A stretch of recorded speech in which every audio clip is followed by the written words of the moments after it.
fasilitas-fasilitas baru seperti Cyber Security Lab, Creative Lab, Digital Accounting Lab, dan Business Strategy Lab. Yang bikin bangga itu, jadi tuh kampus ini mau support mahasiswanya itu secara penuh untuk ngelakuin apa yang positif. Menjadi seorang wirausaha itu ada dua hal yang penting. Yang pertama itu modal yang kuat, dan yang kedua adalah tekad. Tapi bagi saya, ada hal lain yang bisa mendukung untuk mensukseskan apa yang kita punya, yaitu inovasi dan kreativitas. Dan saya bangga menjadi Kalbisel.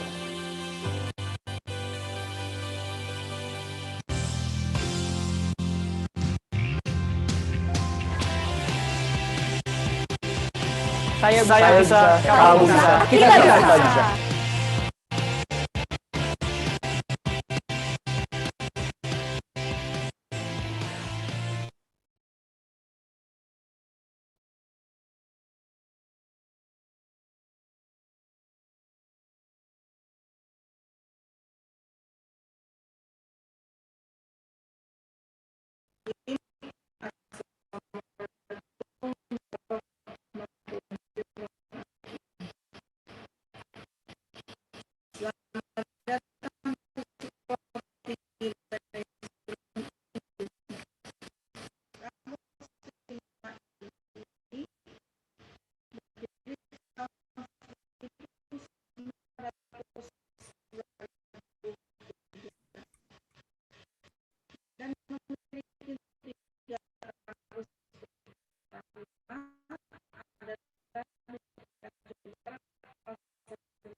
Assalamualaikum warahmatullahi wabarakatuh. Waalaikumsalam warahmatullahi wabarakatuh. Good morning, ladies and gentlemen. Welcome to Sekolah Tinggi Penerbangan Aviasi. We proudly present the Jakarta Aviation Management Economics Conference 2021. It's been a great honor for me, Hilyatin Ihsani, to be here and welcome each and every one of you in this virtual conference. Ladies and gentlemen, today we'll provide you plenty of opportunities to discuss, share knowledge, and insight. Well, before we proceed the program today, I would like to express our best gratitude to Excellency Rector of STP Aviasi, Mr. Rian Firdiansyah, SEMM CPH CM, Excellency Keynote Speakers, Professor Dr. Agustio Budi, MSc, from the representative of Ministry of Education Indonesia, Professor Dr. Willy Arafah, MMDBA, from STP Aviasi, Jakarta. Excellency invite speakers, Associate Professor Dr. Yusliza Muhammad Yusuf from University Malaysia Terengganu. Professor Dr. Eri Yulian Triblas Adesta from International Islamic University Malaysia. Professor Dr. Pelina Siong from Philippine Women's University Manila. Excellency Chief of the Committee, Mrs. Dewi Endah Fajariana, SPD MPD. Honorable Dean of the Faculties and Lecturers, Honorable our co-hosts and sponsors, honorable presenters and participants of international conference. Distinguished guest delegates, ladies and gentlemen, allow me as the host to read the composition of the program. As for the arrangement of the program as follows: opening, welcome speech from welcoming speech from Chief of International Conference and Rector of STP Aviasi. Seminar on Urban Transformation Management on Post-COVID-19. Speech from keynote speakers and invite speakers. Question and answer session. Gift plaque and souvenirs. 2 hours break for Jumat prayer and lunch. Continued by plenary session and closing. For the first program is opening. Ladies and gentlemen, please raise for the national anthem of Indonesia. Bapak Ibu dimohon untuk berdiri.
Thank you, and please be seated.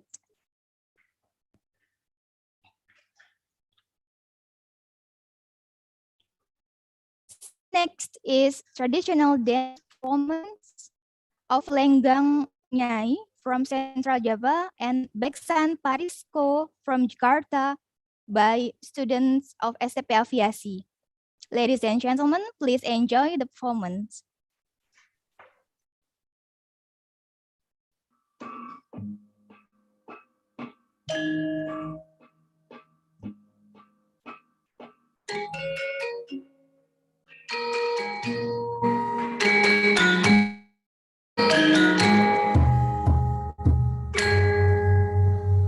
Sembah sujud syukur kunjo marang Gusti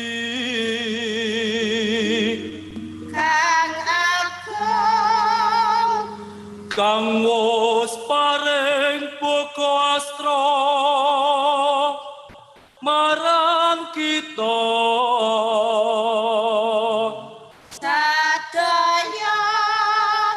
temamangge bagya mulya lahir batin santosa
Okay. We are going to start the program by praying, led by Mr. Insinyur Muhammad Dahlan. For Mr. Insinyur Muhammad Dahlan, time is yours. Assalamualaikum warahmatullahi wabarakatuh. Good morning. Before we start today's event, let's pray together to God. May today's event will be success. Let's pray in Islamic religion. Bismillahirrahmanirrahim. Alhamdulillah rabbil alamin. Hamdan syakirin, hamdan na'imin, hamdan ni'amahu wa yukasiru mazidah. Ya Rabbana wa lakal hamdu kama yanzaki rizalali karimi wa sikal anjimi sultanik.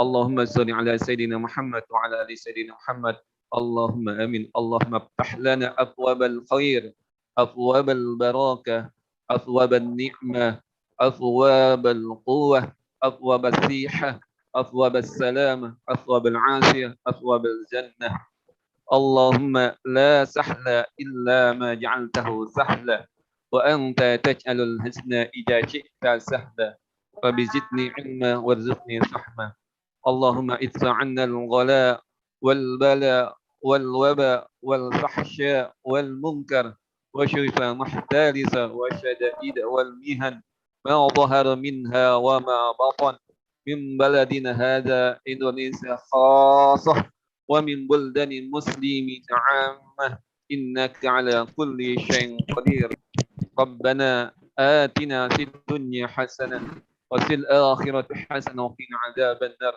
وصلى الله على محمد وعلى آله وصحبه وسلم سبحان ربك رب العزة عما يصفون وسلام على المرسلين والحمد لله رب العالمين السلام عليكم ورحمة الله وبركاته. Good morning. Assalamualaikum warahmatullahi wabarakatuh. Thank you for Mr. Muhammad Dahlan. Distinguished guests, ladies and gentlemen, I would like to invite to deliver her welcoming speech as Chief of International Conference, Mrs. Dewi Enda Fajariana, SPD MPD. Please give a warm applause for her. Opening report of Committee Chairman, Jakarta Aviation Management and Economics Conference, Jakarta, 20 Agustus 2021. Assalamualaikum warahmatullahi wabarakatuh. Good morning, best wishes to all of us. How are you this morning? Thank you of your time and change for me so I can be here in front of you to deliver my speech. I had to the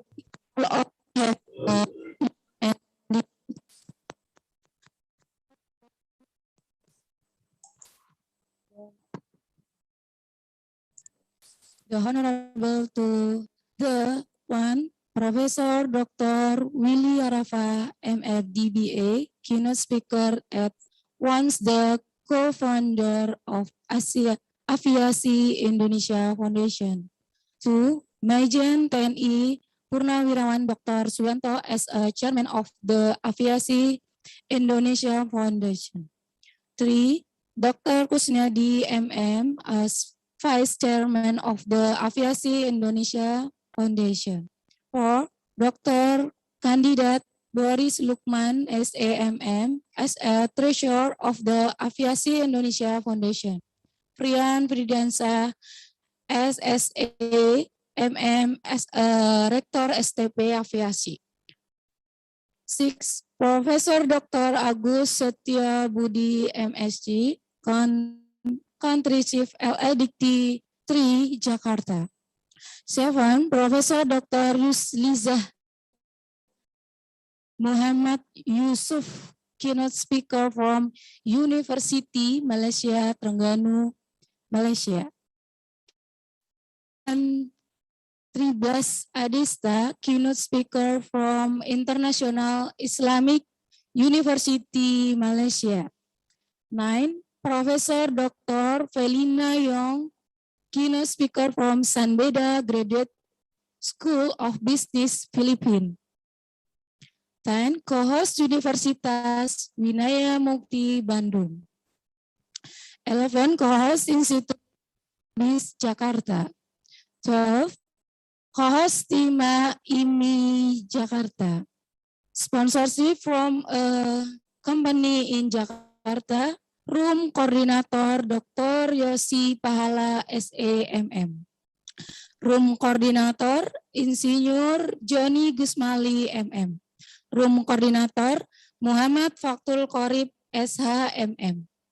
All who have helped out work hard for this conference event. Thanks again.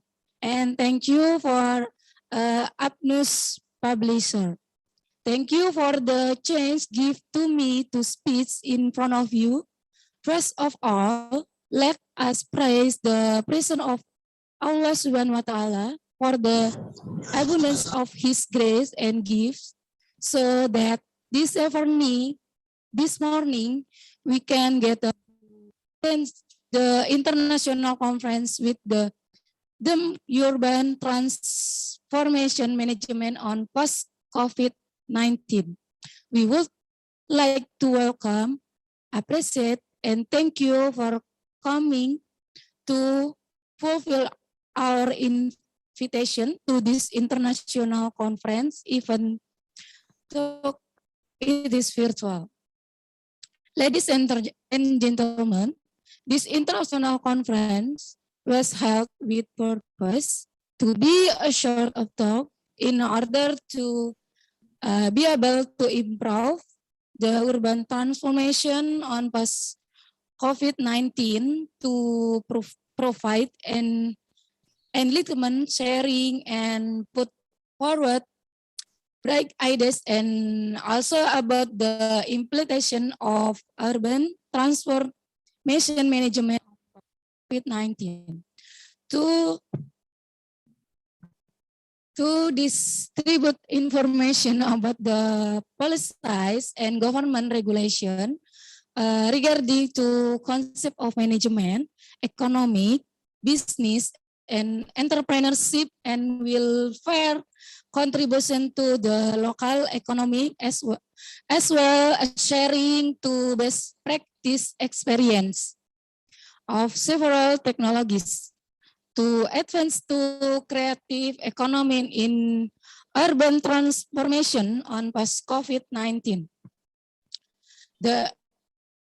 To encourage local community welfare improvement initiatives by improving to urban transformation management on post-COVID-19 of competition effort in general, and mental efforts on the value added chain of business specific column, especially to the development of local economic in management, economic, business, and entrepreneurship.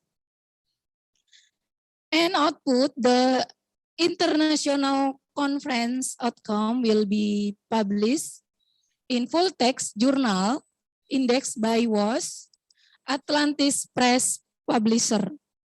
In more detail, this international conference is divided into 3 sub-themes as follows: 1, entrepreneurship and economic, management, and business.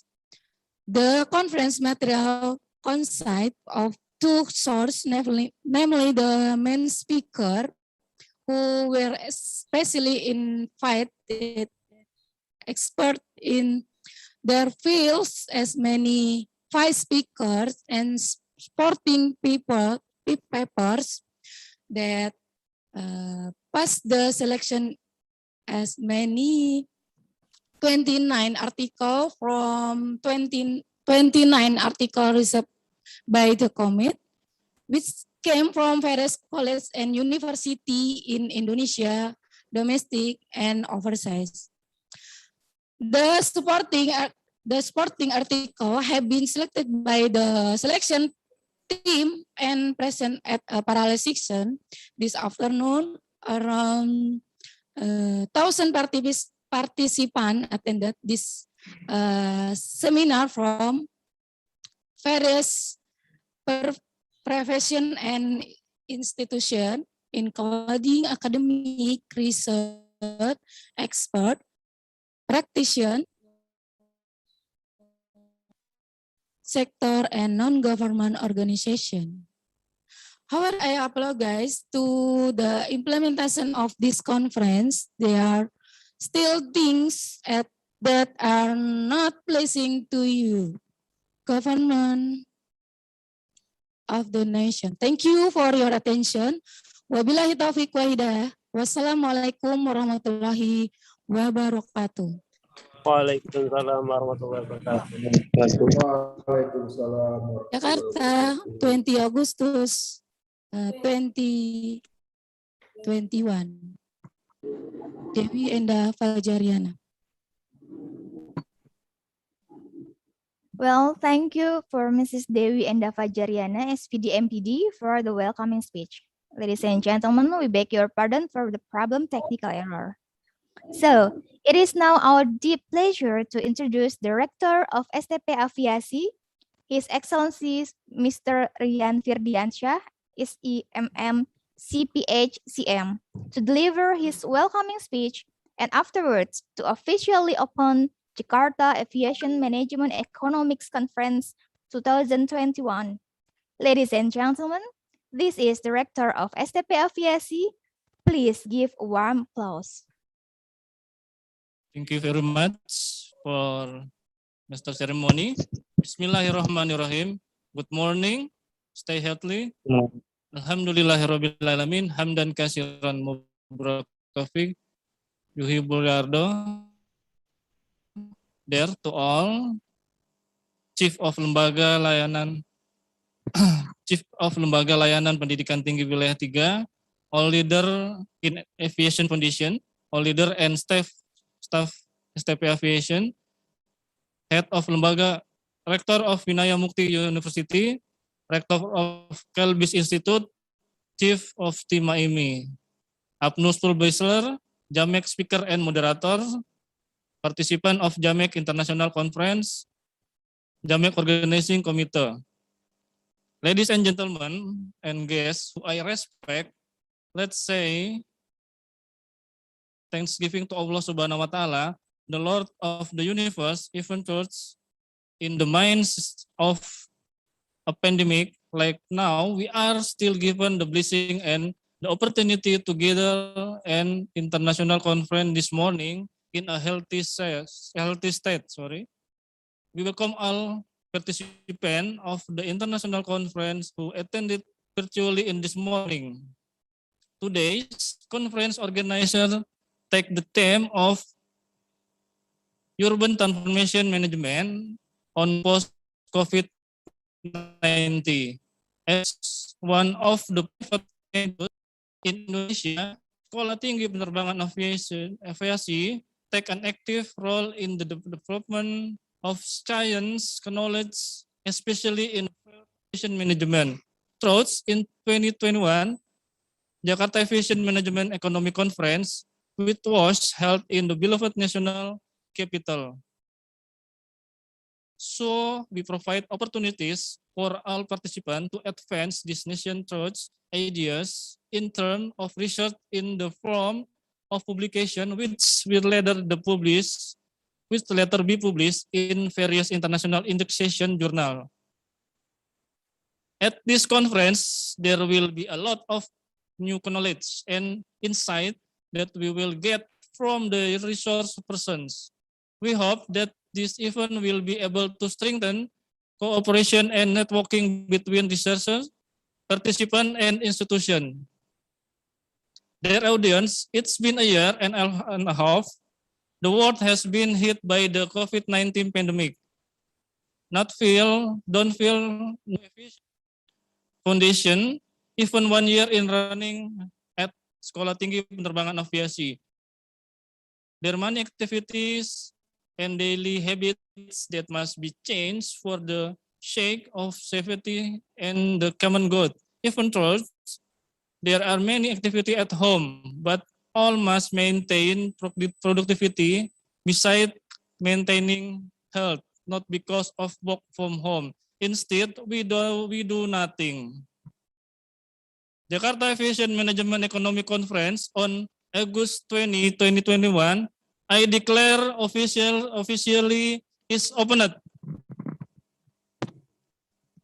Apart from that, we would like to thank all for your support, especially Profesor Dr. Agus Setio Budi, MSc, Head of Layanan Pendidikan Tinggi Provinsi DKI Jakarta, Profesor Dr. Willy Arafa, MM, DBA, Founder Yayasan Aviasi Indonesia, speaker from 3 countries and moderators, co-hosts in international conference, namely Vinaya Mukti University, Kalbis Institute, and STIMA IME.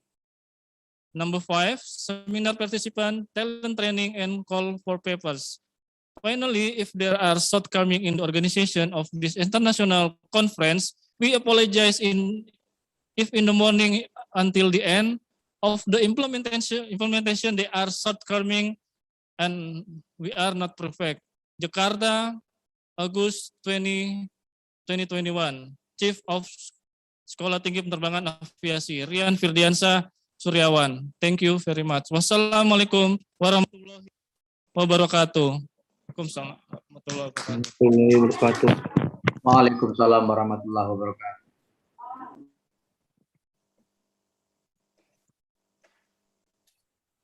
Thank you very much for Mr. Rian Firdiansyah. Well, Excellencies, ladies and gentlemen, now we come to our main program, plenary session. Due to our moderator having other important meetings, so this plenary session will be led by me as moderator.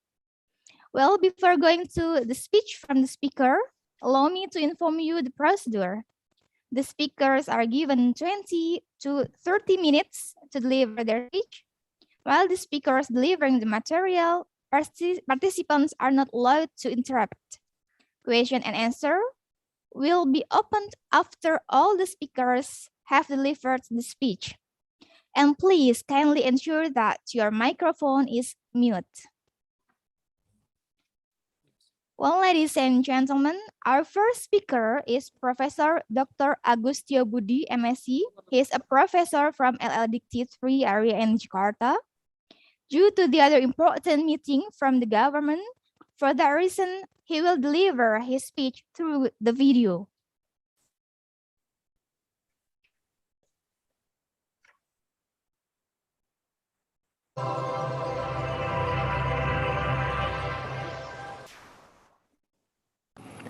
Assalamualaikum warahmatullahi wabarakatuh. Salam sehat, salam semangat, dan salam kampus merdeka.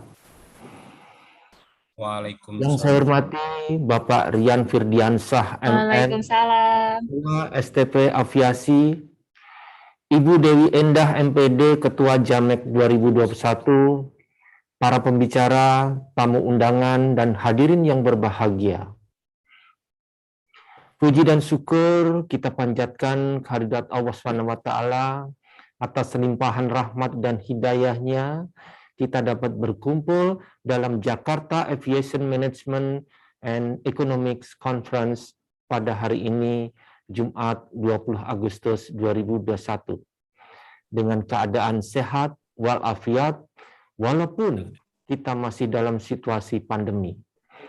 Tetaplah jaga imunitas dan selalu terapkan protokol kesehatan dimanapun kita berada. Hadirin yang saya muliakan, saya mengawali sambutan dan paparan ini dengan inspirational quote dari Jack Ma. A great opportunity is often hard to be explained clearly. Things that can be explained clearly are often not the best opportunities. Di mana pandemi COVID-19 yang sedang melanda ini telah mengubah kebiasaan kita dalam beraktivitas sehari-hari. Dalam dunia pendidikan tinggi, kesehatan dan keselamatan peserta didik, dosen, dan karyawan menjadi kunci. Selain itu, terjadi juga transformasi penggunaan teknologi, salah satunya pada praktek pembelajaran daring. Terlepas dari berbagai kendala yang dihadapi oleh insan pendidikan tinggi, ternyata justru kemampuan beradaptasi sangatlah cepat. Bapak dan Ibu, menurut penelitian dari Sharifi dari Hiroshima University, semenjak COVID-19 mewabah di berbagai belahan dunia, ada begitu banyak sektor yang terdampak. Dua di antaranya yaitu lingkungan dan ekonomi sosial. Namun, pandemi justru memberikan kesempatan bagi para pembuat kebijakan untuk mengambil langkah yang transformatif untuk membentuk masyarakat yang tangguh dan lingkungan yang berkelanjutan. Terdapat 4 aspek untuk bangkit dan bertransformasi dari COVID-19, antara lain environmental quality, socio-economic impact management, and governance, transformation, and urban design. Sesuai dengan tema webinar hari ini, yaitu Welcoming Urban Transformation and Post-COVID-19 Management di lingkungan LL Dikti Wilayah 3, dari keempat aspek ini, indikator yang dapat dieksplor dan diaplikasikan dalam transformasi di lingkungan LL Dikti Wilayah 3 adalah Management and Governance. Pada Maret 2020 lalu, Kementerian Pendidikan, Kebudayaan, Riset, dan Teknologi menerbitkan surat edaran tentang pencegahan COVID-19. Beberapa poin penting yang diinstruksikan adalah bahwa setiap satuan pendidikan untuk dapat menerapkan pola hidup bersih, mengoptimalkan unit kesehatan, dan berkoordinasi dengan fasilitas kesehatan setempat, memastikan ketersediaan sarana dan prasarana kebersihan, menghindari kontak fisik, hingga menunda kegiatan yang melibatkan banyak orang. Selanjutnya, surat edaran lanjutan pun diterbitkan yang menghimbau untuk dapat bekerja dan belajar dari rumah dengan memanfaatkan sarana daring. Melihat situasi seperti ini, LL Dikti Wilayah 3 melakukan sejumlah upaya, antara lain memberikan pelayanan pada penyelenggaraan mutu pendidikan tinggi dan selalu berkoordinasi dengan pihak internal walaupun mitra-mitranya untuk tetap mematuhi protokol COVID-19. Selain itu, LL Dikti Wilayah 3 juga menerapkan komunikasi publik, menjalin hubungan dengan media, dan menyiarkan informasi secara berkala di berbagai kanal melalui humasnya. LL Dikti Wilayah 3 juga memberlakukan bekerja dari rumah bagi seluruh pegawainya dengan tetap menjaga kualitas pelayanan. Pada 1 Agustus 2021 ini, terdapat 302 perguruan tinggi di lingkungan LL Dikti Wilayah 3, yaitu 297 perguruan tinggi swasta dan 5 perguruan tinggi negeri. Kami pun terus berkoordinasi dengan para pimpinan perguruan tinggi di wilayah DKI Jakarta dalam bentuk monitoring dan evaluasi. Hingga saat ini, berbagai upaya telah dilakukan oleh perguruan tinggi di lingkungan LL Dikti Wilayah 3 dalam bentuk program, inovasi, dan berbagai kegiatan sosial. Hampir semua perguruan tinggi di lingkungan LL Dikti Wilayah 3 telah memberlakukan aktivitas daring. Kebijakan tersebut diterapkan sesuai dengan pedoman yang terdapat dalam surat edaran Kementerian Pendidikan, Kebudayaan, Riset, dan Teknologi. Dari data yang telah dijaring, hampir semua perguruan tinggi mengikuti arahan sesuai dengan protokol kesehatan. Selain itu, guna mendukung pembelajaran yang lancar dan efektif, sebagian besar kampus memberikan bantuan kuota internet dan pulsa dalam mengakses situs pembelajaran daring. Upaya lainnya yang dilakukan oleh perguruan tinggi di Jakarta adalah dengan memberikan bantuan kepada mahasiswa berupa keringanan biaya perkuliahan seperti pemotongan dan kelonggaran pembayaran. Perguruan tinggi juga ada yang membentuk satuan tugas dan menyusun pedoman serta melaksanakan protokol pencegahan penyebaran COVID-19 di seluruh area kampus. Dengan melakukan penyuluhan terkait pencegahan dan penanganan COVID-19, penyuluhan tentang bahaya COVID-19, bekerja sama dengan rumah sakit, membentuk sentra vaksinasi bersama dengan Dinas Kesehatan DKI Jakarta, serta puskesmas. Selain itu, beberapa perguruan tinggi juga menyediakan layanan informasi selama pandemi yang disampaikan melalui media sosial ataupun laman resmi perguruan tinggi. Hadirin yang budiman, tanpa disadari, praktek pendidikan tinggi telah mengalami revolusi semenjak pandemi ini.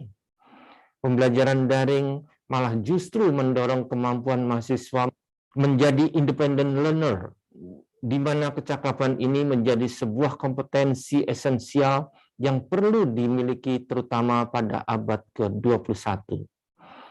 Hal ini juga mendorong kreativitas dan produktivitas para dosen untuk berkarya.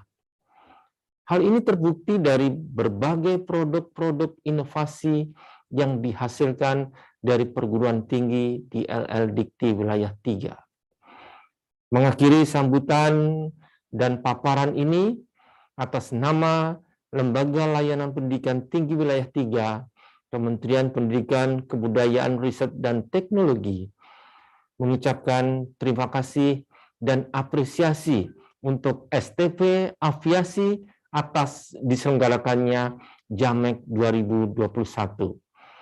Kegiatan ini merupakan upaya aktif STP Aviasi dalam menyediakan wadah untuk menghasilkan sumbangan pemikiran dan pemahaman pada bidang manajemen di masa pandemi COVID-19. Selain itu, kegiatan ini juga dapat meningkatkan sebaran dan mutu publikasi baik di lingkungan LL Dikti Wilayah 3, tingkat nasional maupun internasional. Demikianlah sambutan dan paparan ini yang dapat saya sampaikan.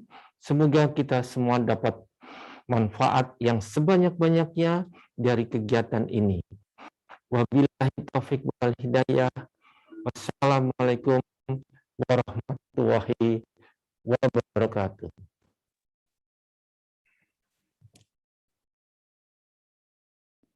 Thank you for Professor Dr. Agustio Budi, MSc. Well, ladies and gentlemen, our second speaker is Professor Dr. Willy Arafa, MMDBA, would like to deliver about 7 human resource challenges to face in 2021. He is a head of strategic management doctoral program in Trisakti University, Jakarta, Indonesia. He is a speaker at various national and international seminars and conferences, managing some foundation, including Jabal Arafah Islamic Education Foundation, Al-Matama Bawono Loka Foundation,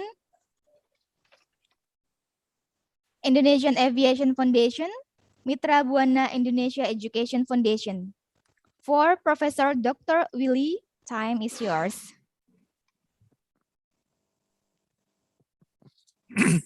Bismillahirrahmanirrahim. Assalamualaikum warahmatullahi wabarakatuh. Let us give thanks to Allah Subhanahu wa Ta'ala for holding these events, the Jakarta Aviation Management and Economy Conference 2021 on August 2021. So the topic is very interesting, because refers to the urban transformation management on post-COVID-19.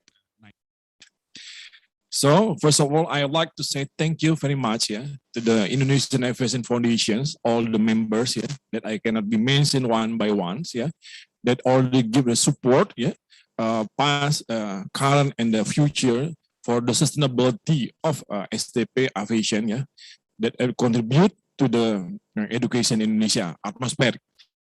And then the second is the chairman of LL Dikti 3, Professor Dr. Agustio Budi, MSc, that already gave a speech for this event today.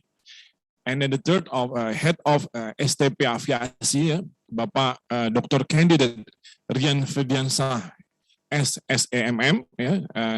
He is since he's become head of aviation, this is can can be implemented the event for 3 days. Yeah.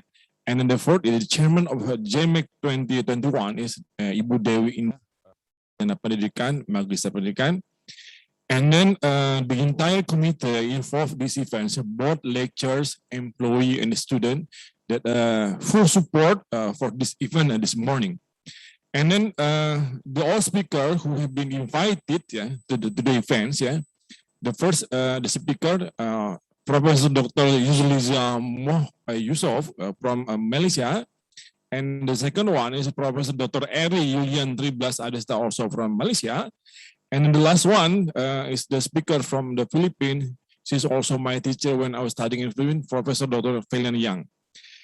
As we look at the progress of Indonesian economy today, human development is one of the most important factors in the competitiveness of the country. Because without the competitiveness in human resources, the competitiveness of the country cannot be done. Without competent human resources, it will cause the country in the other country. So this is we can find negara berkembang, developing and developed countries. It is our common thought that human development is currently facing a various kind of challenges. So in my paper, I said that 7 challenges today that we face in HR challenge and 2021. So the number one is sustainability leadership development. Human resources is very important role in every process of activities contained in organization. Without human resources, the organization is lacked. And then the role of human resources in organization is the person who perform, determine, and plan the goal to be achieved in the organization of company. So leadership is also important for the organization because without leadership, this cannot lead the organization functional. That cannot carry out the function of the organization, then determine the success of organization or company. So they cannot be compete current or in the future. And then the second in my paper is today, the environment of economic stability has impact and recruiting in numerous ways, including the following. Because the recruitment process is the role important contribute the success of the company. So the traditional talents pools are less viable for sourcing talent, since the high quality candidate with traditional qualifications are less likely to leave their current position in uncertain times.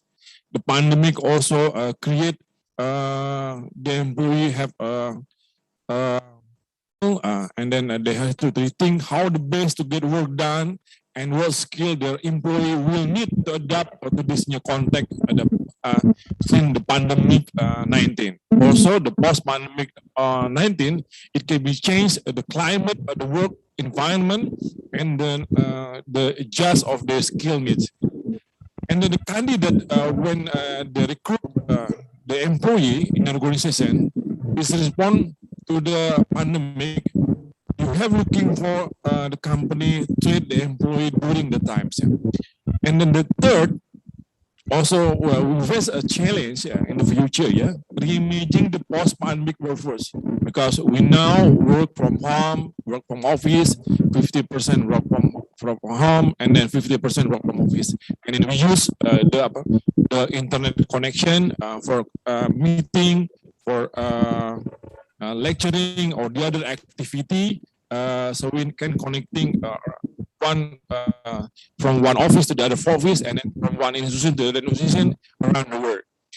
And then the fourth is create cross-cultural training will be changed. So now become we face the global competition, the cross-cultural training will become essential. We have the changes rapidly, very change around the world. And also, the employee in the future will face the success depend on the mental health that they have, because they have face the burnout, and then job scrutiny, and the other will be faced when the employee work in the office.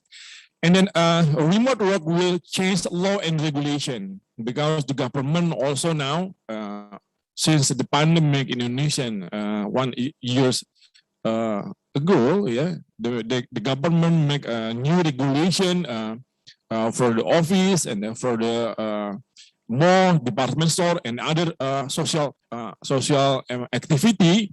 That's delimited by the regulation set by the governments. And then the last one, yeah, the business strategy must lie with human resources.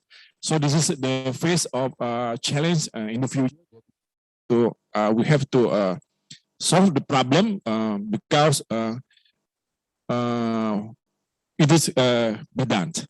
So this is the space from me as a foundation, Aviation Foundation. Thank you to all parties. Hopefully this event, the seminar can be provide benefit for Indonesian human development in the future during the current pandemic situation. I would like to say thank you very much. Wassalamualaikum warahmatullahi wabarakatuh.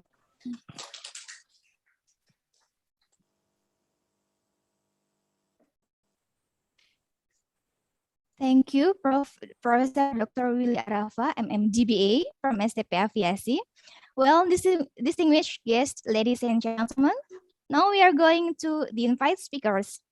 As the theme of the international conference, namely Urban Transformation Management on Post-COVID-19, it is interested in discussing about it. So ladies and gentlemen, as we know that since COVID-19 has become a fully fledged pandemic that has rapidly swept through many countries, as many parts of the world continue to struggle with the COVID-19 crisis, the long-term economic shutdowns due to the COVID-19 have negatively impacted the urban economy. The consequences are complex and occur in various ways and on a wide range of scales. As urbanization trends continue to increase globally, the significance of management for addressing societal challenges is increasingly recognized. Due to the interest topic to be raised, it will be discussed from many aspects: green human resource, aviation industry, and etc. So our first invite speaker is Professor Dr. Yusliza Muhammad Yusuf. Professor Dr. Yusliza Muhammad Yusuf is an associate professor in the Faculty of Business, Economics, and Social Development, University Malaysia Terengganu. Though she is specialist in human resource management, she has been lately publishing on green human resource management and employee ecological behavior. Her research interests include organizational and behavior studies, human resource management, international human resource management, electronic human resource management, line managers' involvement in human resource management, empowerment, and human resource roles and competencies.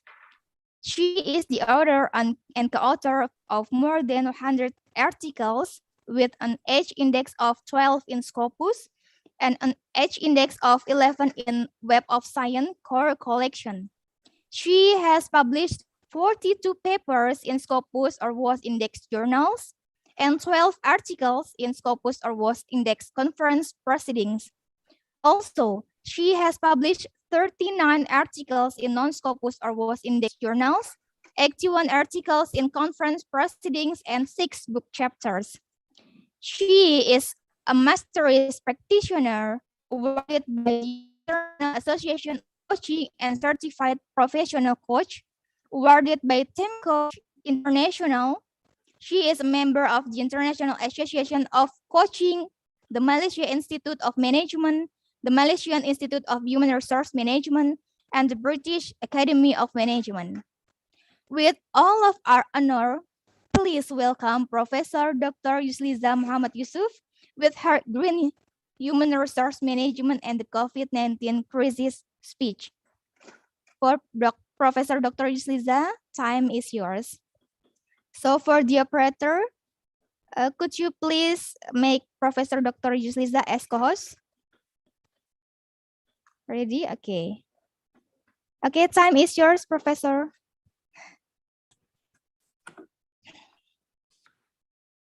Thank you. Dr. Hilyatin, Ibu, or Professor Hilyatin. Then I award you Professor now. Can you Oh, hear? not yet, Prof. InsyaAllah, amin. Okay, Bapa dan Ibu, okay, allow me to speak, to mix bahasa and English.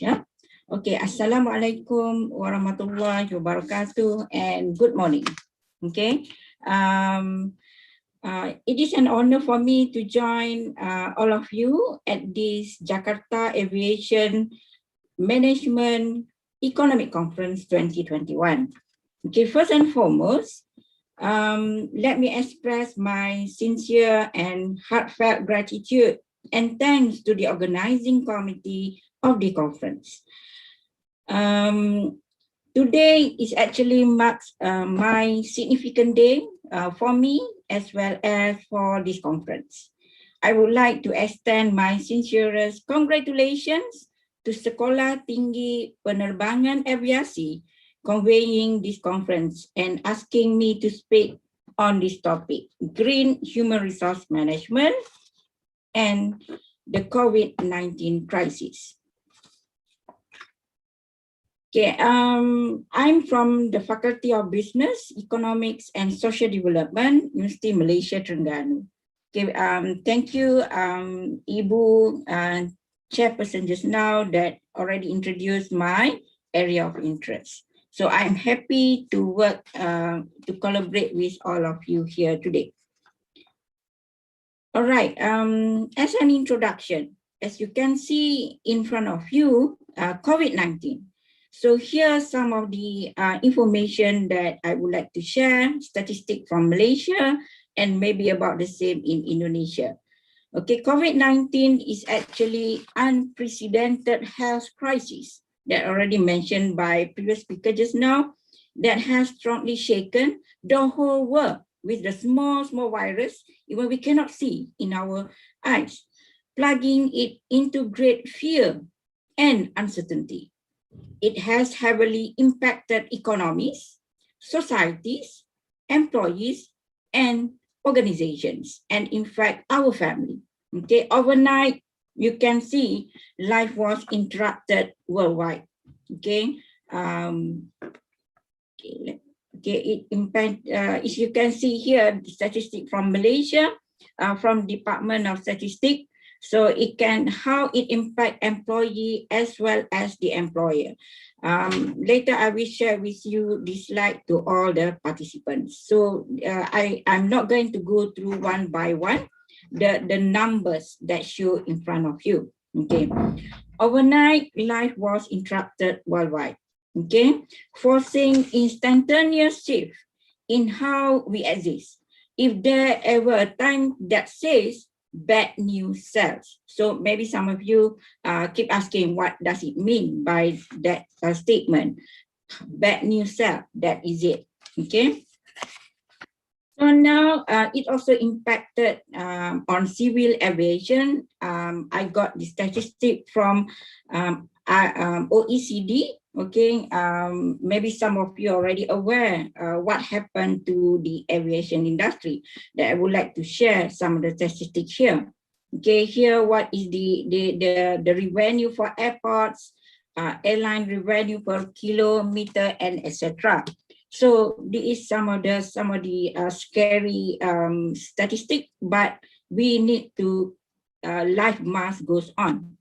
Okay, this actually implication to the whole world. Okay, if it actually impact the big the small industry very and then it's actually impact to the whole economy. So how it relates to the sustainable development goals? The impact of COVID-19, ladies and gentlemen, Bapak and Ibu, on the global economy will be more intense and long lasting. And then those felt during 2008, 2009 global financial crisis. This impact posed serious threat to the development prospect of less industrialized nation like us, and to the realization of United Nations SDGs by 2030. Okay, nevertheless, the United Nations actually remains optimistic as it launched a plan to defeat the virus and build a better world. Okay, before the pandemic, progress in attaining all 17 SDGs in front of you has been mixed. So although extreme poverty and infant and maternal mortality have declined since 2000, low-income countries like us have achieved less poverty reduction.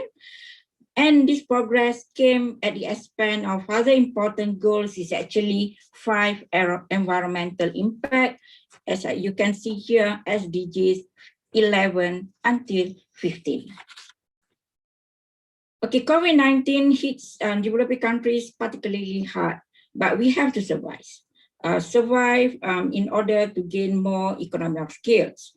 Developing countries are highly vulnerable to the COVID-19 pandemic, in part due to the lack of international support, okay, to ensure progress towards 17 SDGs.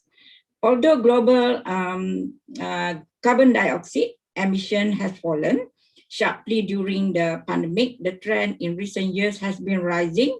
Emission as growth in energy use from fossil fuel sources outpace the rise of low carbon sources and activities, especially in developing countries. The pandemic could further undermine progress toward SDG 13, okay, by reducing the commitment to global climate action. So now people are talking about low carbon manufacturing, everything is about low carbon. So that's one is the good trend in research nowadays. Okay, now how this situation relates with the crisis, climate action and human resource management. Okay, human development, as has been mentioned by Prof. Dr. Willie just now, is very important. And then, so now what happened in the face of pandemic, global pandemic, all of us trying to recover from this economic shock. Companies have started reopening in the mid of this ongoing pandemic under extraordinary rules and new functioning, such as physical distancing in the workplace, social distancing, and that no one can predict when it will end. Perhaps maybe some of the prediction, maybe 2 to 3 years in the near future. Therefore, this pandemic is actually obvious led to emergence in a complex and challenging environment for managers, okay, and human resource management practitioners who needed to find solutions in order to sustain their company's business and to help their employees to cope with the challenges of this unprecedented situation. Okay, some of the rules and regulations need to be implemented. Let's say only about 20% allowed to go to the office. In this context, as you can see in front of you, some of the few studies, publications in terms of books, articles has been published that talking about how human resource management related to COVID-19 to the organization, whereas managers as well as practitioners, scholars, students, researchers that need relevant information that will help them to go through with this crisis effectively and efficiently to be able to support their employees and to sustain their business. In fact, organizations are generally not sufficiently prepared to deal with the crisis when they occur. Whence this importance, the scientific community to support organization by providing relevant information related to this pandemic. So therefore, the principal goal of my presentation today is actually to share how human resource management, and then I relate with environmental aspect that what we can call green human resource management will help future research to investigate the impact of COVID-19 in business operation on human resource management. Okay, to begin with, maybe some of you not very well aware what it means by green human resource management. Okay, I give you simple definition, one from first author. It defined as systematic plan alignment of typical resource management practices with the organization environmental goals. Okay, later I will show with you what it actually means in detail. So when talking about green human resource management, of course, we need to know before we implement in our organization, we need to be able to understand what are the advantages of these practices. Okay, green HRM practices is actually is a necessary change and is a very timely for all of us to implement because of COVID-19 in any of the organization. But how? Okay, later I will share with you how it can be implemented. Time is the essence in terms of green HRM practices that foster environmental management practices is actually can reduce environmental degradation and encouraging protection and renewal. Green HRM is actually in the early stage of development, but the impact of this implementation is huge because all of us, majority of us are working from home, working far away from the office. With some companies follow green practices and other using green HRM as a human resource strategy that support pro-environmental corporate management. Furthermore, firms that are proactive in terms of greening may be productive, resulting in competitive advantage. Conversely, firms without a comprehensive program of green HRM have potential limitations. It's actually limit and resulting in effective environmental management. Green HR practices before this is actually limited practices, but because now you can save traveling costs, then you can divert that cost to invest in technology. That's why green HR practices actually also can help enhance process by improving efficiency, eliminating environmental waste, and fostering green behavior, resulting in greater efficiency and also cost reduction. So I don't want to go through one by one in detail, so you can see here what is the definition for each. Maybe the previous speaker already know what is the aspect of human resource management. For green analysis and job description, is actually to put everything on the job position and analysis, the demand of the environmental knowledge in their job, particularly employees who are directly involved in improvement of environmental performance. For green recruitment, so majority of the new candidates cannot go on site during the recruitment process. And in fact, due to the environmental performance of a company can be used in the recruitment process to attract talent. So nowadays you need to focus on the environmental aspect because we are living in the talent war. Okay, in fact, for example, General Electric is actually present a picture of themselves as having reached environmental awareness in order to boost their recruiting leverage. So therefore, you have to invest in web-based recruitment that is actually incur lots of investment. Green selection. So now you cannot select on site. So as an organization, you have to focus on environmental management that should select people who are committed and sensitive to the environmental issues. So after that, when you select your talented employees, you have to give green training. Like Professor previous speaker just now, you need to provide with cross-cultural training. And then with this aspect, you have to give ingredient in promoting and implementing environmental management practices in organization. Green training is actually a huge investment when it incur technology. For example, in airlines industry, aviation, you have to invest in simulation aspect. So it's actually part of the green training. It's actually green training can increase employee environmental performance and might include environmental legal issues, okay, instructions for the use of new devices and corporate codes of conduct. Maybe some of the time, very important tests, maybe some of the pilots can go on site to attend training. Green performance assessment, when the company set environmental goals for their employees.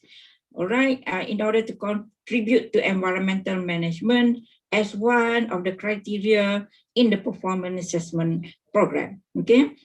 Lastly, green rewards. When employees are loved to practice whatever green aspect in their job, you as organization, top management should reward them, even for CSR project, cleaning the beach, for example. So this one is actually an incentive for the environmental performance that can impact the whole organization, and at the same time, it can transform the urban area, like a theme of this conference. Monetary and non-monetary rewards are powerful tools in supporting environmental management activities. For example, a CIPD or KPMG survey estimated that 8% of firms in the United Kingdom were rewarding green behavior with financial incentive or recognition. So now coming back, what are the previous study in this topic that you can relate in aviation or any other sectors? So this one based on a search from Scopus, okay, we try to scope our search in terms of article and review only, journal and English article. So you can see in front of you, Green HRM just begin, not only just begin, it start publication in 2013, and then until 2021 is about 63 articles already. So the publication is growing. And in terms of author name, of course, Jabo is number one because he's a guru in green human resource area, and then followed by me, and then the rest of the authors. Young is my ex-PhD students, and then followed by Chahadri, Fawahemi, also co-author of my paper. Gyuti is guru in this area. Pam Ramaya is also my co-author, followed by Tang. So I only share with you top 10 scholars in this area. In terms of publication stage, final publication, you can cite 174 articles in your research, and then followed by article in press, also you can cite, and then some of the article review article is very good for you to get new knowledge what we need to search in the future.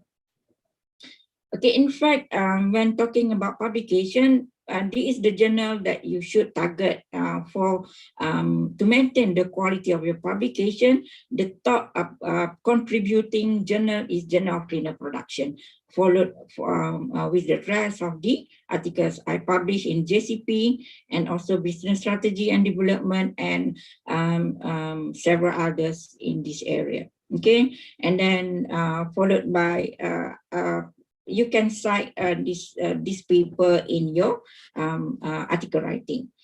And in terms of affiliation, the topmost contributor coming from Montpellier Business School, because the guru is Chaba Jose. Previously, he was from Montpellier Business School, so now he's moving to France. And then USM, followed by University of Malaysia, Terengganu, and you can check the rest of the institution. So far, I didn't see any publication from Indonesia, which is very good quality of the paper. So far, 4, but the publication in proceedings, and in fact, not so high quality in terms of green HRM article. In terms of country, China contribute the most. Okay, followed by Malaysia, Pakistan, and you can see Indonesia 4 here for publication, but publication in Scopus Index proceeding, and also one journal, but that one is already discontinued from Scopus. And then you can see here the statistic in front of you. Perhaps for those who would like to apply for Japanese grant, Japan is a good country to research on green HRM, so that you can justify Japan is promising a topic on green HRM. And then in terms of theory, in terms of industry here, okay, manufacturing contribute the most, okay, because they are stressed on MS, ISO 14000, and then followed by higher education, dictee that already mentioned by Minister just now, hotels, oil and gas, and then SMEs. And then in fact, in the airline pilot, I can see Harvey and all 2013 how they green their airline pilot. This one is actually related to airline industry. And in fact, if you can search in Scopus, there are 14 documents. If you can search aviation and also human resource management in article abstract, the hit is 14 documents. So feel free to search for this topic in aviation industry. And then in terms of conceptual paper, and majority, almost 83% did on empirical study, and then mostly apply quantitative method. So if, let's say, you want to adapt qualitative, you can justify very limited study in qualitative method, and maybe mixed method is a bit tough, but actually it's good for you to penetrate a good journal. But it's actually I'm not towards this type of method yet, because it's really tough for me to master quali. Is also tough. Why I should do on mixed method, but it's good for the future researcher. Okay, cross-sectional majority, almost 90%. And then micro level is actually individual level when you are distributed questionnaire to the employees. And then 53% did at the organizational level, maybe SMEs, organization-wide, oil and gas. And then my student from Indonesia also did on, will do on oil and gas industry. Okay. So now there are some of the future recommendations. Okay, like you have to compare with different national contexts. Okay, this is quite promising as well. You can do in Africa and Oceania countries. And then, like I mentioned just now, you can try to adapt qualitative methods as well as mixed method that involve case study and interview techniques. Different industries, you can compare between manufacturing and service sector. And in fact, also you can test in different dimensions of green HRM practices instead of you need to use only unidimensional. Okay. In addition to that, try to test on what happened to that practices to glean employee performance, maybe turnover, and in fact, so many employees are now moving here and there. How about employee green attitude, behavior to the organization? And then this one is a promising topic as well, when you try to study on green human capital or in terms of perspective of green intellectual capital. Okay, green maturity, management maturity is also a good variable you can consider. Furthermore, so we are now living with technology. In fact, you don't have to forget to test green innovation. Okay, green attitude of behavior to certain things, reputation of the company, how attractive aviation industry to the new employees, and customer satisfaction. Okay, the guests of the airlines industry, for example. And then there are several aspects you can consider. Besides corporate social responsibility is very important, and in fact many call for papers are looking for CSR topic in relation to green aspect. Okay, external stakeholder, big data, how impact to the circular economy, industry 4.0, sustainable development. All right. These are some of the topic that you can explore in the future. So this one is some of the framework that already proposed by PAM 2020. And in fact, you can take some of the variables here for your future research. And furthermore, this is from Benevenent and Punovo 2020, some of the suggested framework that you can consider, and then you can justify you further the study based on these two authors. And of course, from Amruta and Gita from India, some of the aspects that you can test in your organization, and also you can research on. All right. So here's some of the selected references that you can refer to. I will give you upon request, okay, the full references.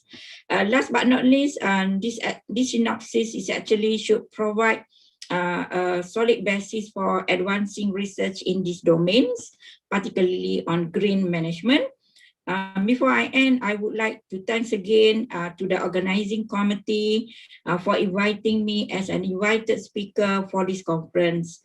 I look forward to many years of meaningful and fruitful collaboration with Sekolah Tinggi Penerbangan Aviasi and other institutions, other universities, and cordially invite all of you to collaborate and visit UNISI Malaysia Terengganu. With that, I end my presentation. Thank you very much.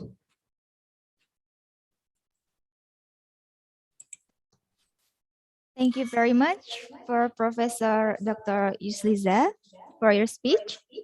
Well, ladies and gentlemen, our next speaker is Professor Dr. Eri Yuliantri Blas Adesta. Okay. Professor Dr. Eri Yuliantri Blas Adesta, he graduated for his Bachelor of Engineering Honors, Mechanical and Production Engineering from the Polytechnic of Huddersfield, UK.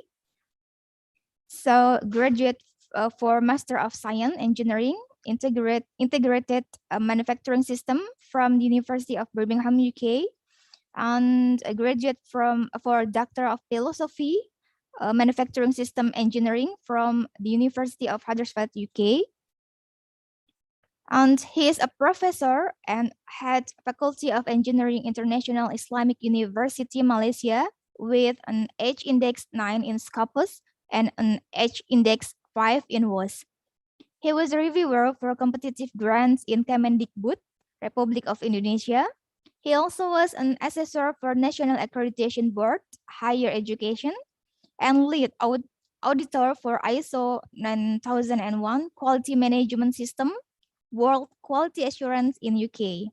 So ladies and gentlemen, it's our pride to present to you Professor Dr. Eri Yuliantri Blas Adesta with the Future of Aviation Industry speech. Please give a warm applause for him. Thank you very much, Madam MC, Madam Kilyatin. You're welcome. And Bismillahirrahmanirrahim. A very good morning. Assalamualaikum warahmatullahi wabarakatuh, everyone. And it is a great honor for me to stand before you all this morning. In fact, we are sitting now, not stand.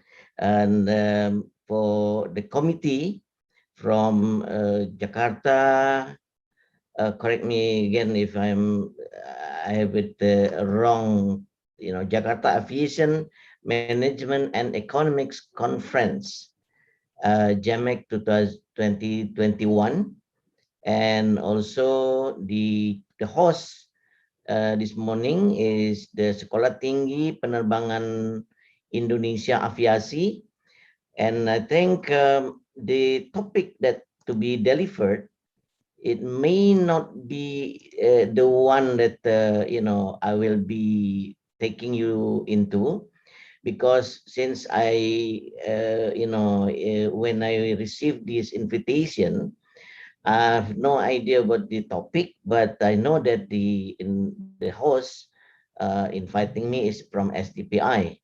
So what I did, I just collect some information, which they ready-made information from two big consultants, which is BCG and McKinsey, about the future of aviation industry. So if you don't mind, I will bring you and walk through this presentation to bring you an updated, maybe so-called updated information. Some of you already aware on the disruption on the aviation industry, but I imagine first that this COVID is not present. So I'm doing in my presentation, I will start with the ideal situation, which I believe at that time when BCG wrote this what is it called, evaluation or study, all well and good. So there is no issue whatsoever on the world. Now it is the world we are living now. It's not that, you know, the world that we live some 1.5 years ago. Yeah. So anyway, and then I have to say to you that actually I'm on the way home now, because therefore I wrote the former professor and dean of Kuliah of Engineering. Though my tenure is until 2023, for personal reason, I have to quick return to my hometown. I just share with you here. The reason is to look after my mother, my aging mother. So therefore, I take earlier, excuse from the rector a few days ago, and now officially I'm the former, no longer the dean and no longer the professor at the IIUM. Yeah. So end of 31st of July. Yeah.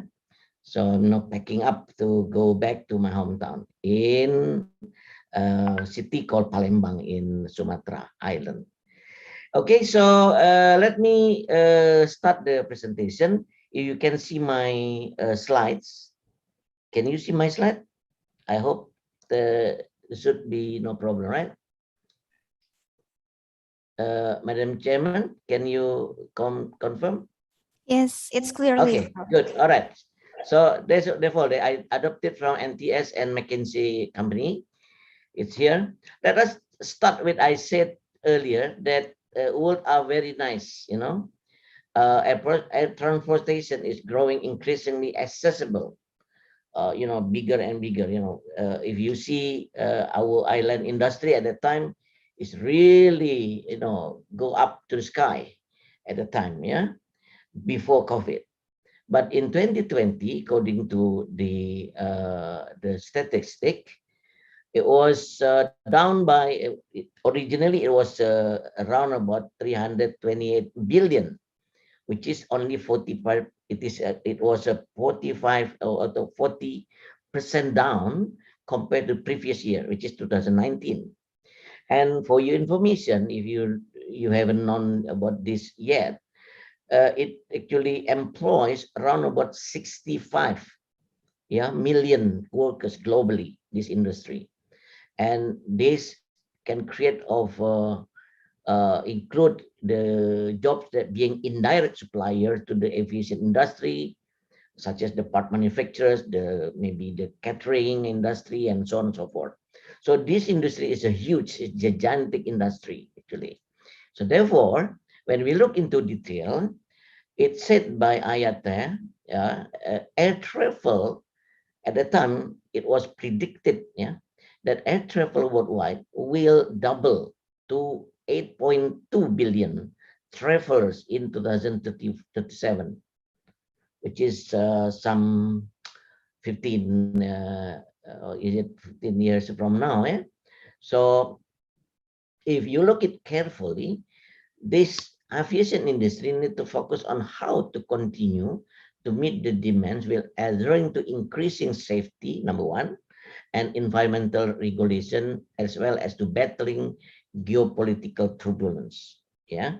So according to their observation, there are 7 trends altogether. There will be 7 trends which will be coming up with the aviation industry.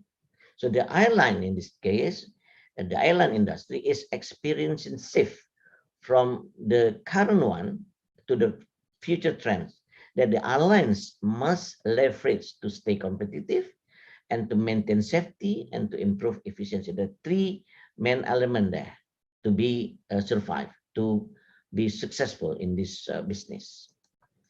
Okay, so the aviation industry actually experienced tremendous growth and must adapt to the ongoing challenges that come with the explosive expansion.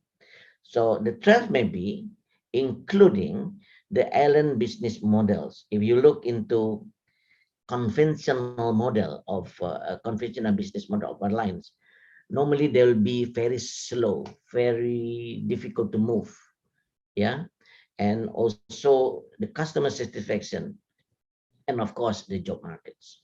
So the future trends in this case determined by the regulatory and political factors that such as the environmental and safety requirements, as well as the international trade relations. If you may still remember that our airline, our flag carrier, Garuda, was restricted or not permitted to enter the European airspace or going to the Europe.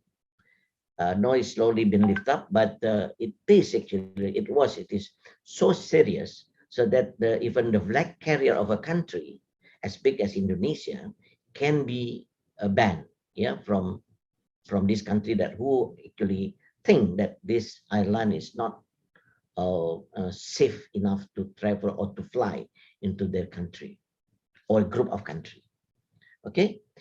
All right. So the 7 trends now, let us look one by one very quickly.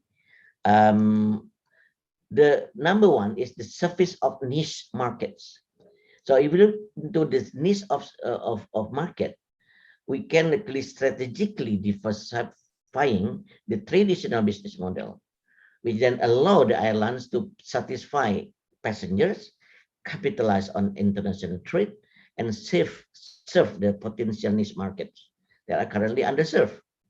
Yeah, so some niche markets, the aviation industry is shifting toward the future aviation business, which is there are threefold. Number 1, the low-cost carriers. Number 2, premium economy, and the third one is air cargo. Now, I must say that the low-cost carrier and premium economy is still on trouble now. Yeah, if I may say, the low cost, no more low cost now, because even the flag carrier was flying, for instance, Kuala Lumpur to Jakarta. I don't know, before COVID, it was I think at least there are 2-3 times flight per day. Now it's only 2 flights per week. Yeah, see the number.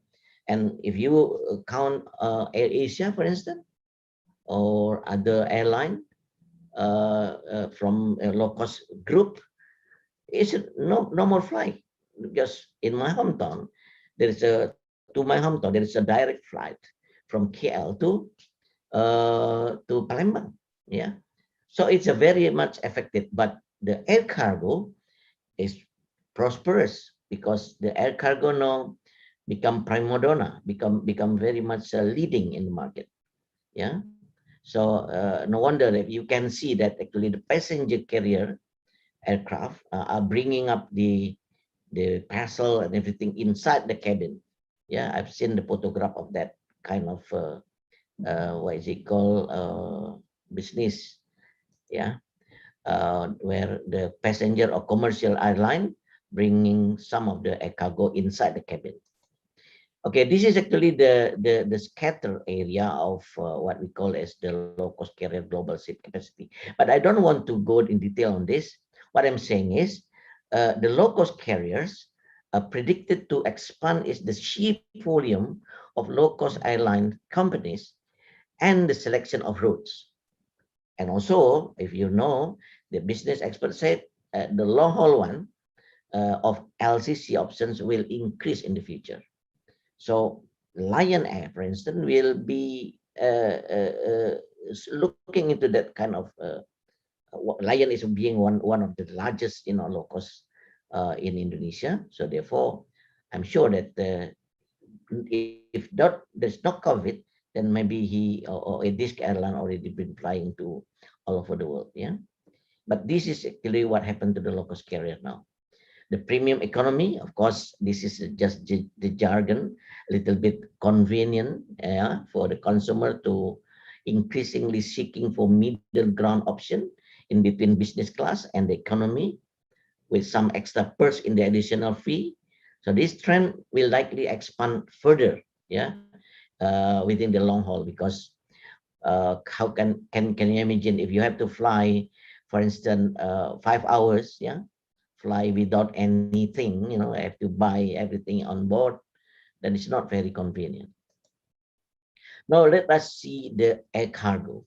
The global trade drives the increase in air cargo demand primarily in the Asia Pacific region, which is including Indonesia, Malaysia, Singapore, being the hub of this flight. The household income and the population are rising. So therefore, we'll see the region's manufacturing and distribution sector also prospering. And however, the geopolitical friction and trade restriction could impede the growth. What I'm saying is that actually it's not as in the surface. You see that the trade, so-called trade war, maybe in between, the industry itself, within the industry itself, and between the country or regulator of this airline industry, maybe not as smooth as what we see in the surface. So the air cargo, for instance, is increasing business prospects during the COVID. We can see how this will be affected if there is what we call it as post-COVID. Still a big question whether we do have post-COVID situation, or we have to live together with the COVID. Look at the trend number 2, the fuel efficiency and environmental protection. So for all the students that in STPI, I think this is a very good, insight of the business, where you have to see 2 things.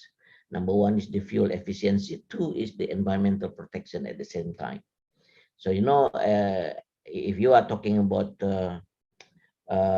land transportation, you'll see that Euro 1, 2, 3, 4, 5 version of internal combustion engine, which is now quickly they are shifting to the EV, electric vehicle, I mean. So that this issue of environmental will be a key, in the future. So therefore, if you look into these individual airline companies and various airline councils around the world are working to develop broad-based environmental policies, which is to improve airline eco-efficiency and also the sustainability of on a global level. Okay, so actually, the industry's significant contribution to global carbon emission is about 2%, according to their report, that I quote here. In response to development of broad-based environmental policies that improve airline eco-efficiency and global sustainability on the global level. So if you look into detail again, aviation emission growth since 2013 in the EU. So therefore, they introduced this no-fly zone for this kind of emission. They don't like it. They ban any airline that will fly over the airspace to actually have to follow their emission control. For emission that were not locked on time, according to 2018, emissions have been set to 2017. For aviation, in this assumption, amounts approximately about 8% of verified reported emission. So therefore, we still have the what is it called, the gap, to actually understand better about the regulation. Of course, I hope that it is also reciprocal for our country. If they make that such regulation, we have to, do the same. to other countries, where is it called, regulation. It should be reciprocal agreement. Now, of course, there's a future, what we call it as future innovative solutions. We have the biofuels, yeah, fuel efficient engines, the research going to that direction, and carbon offsetting. Yeah, so these are three to be seen as the future innovative solution for environmental. Yeah, so biofuels will be limiting CO2 emissions, and currently added to existing jet engine. Yeah, like Alaska Airlines, Air Canada, so the big airlines there, they're looking into this. And also the fuel efficient engines, investment in the new aircraft engines that are highly fuel efficient, and carbon offsetting, the partnership with environmental protection organization. So this kind of approach are already there. Yeah.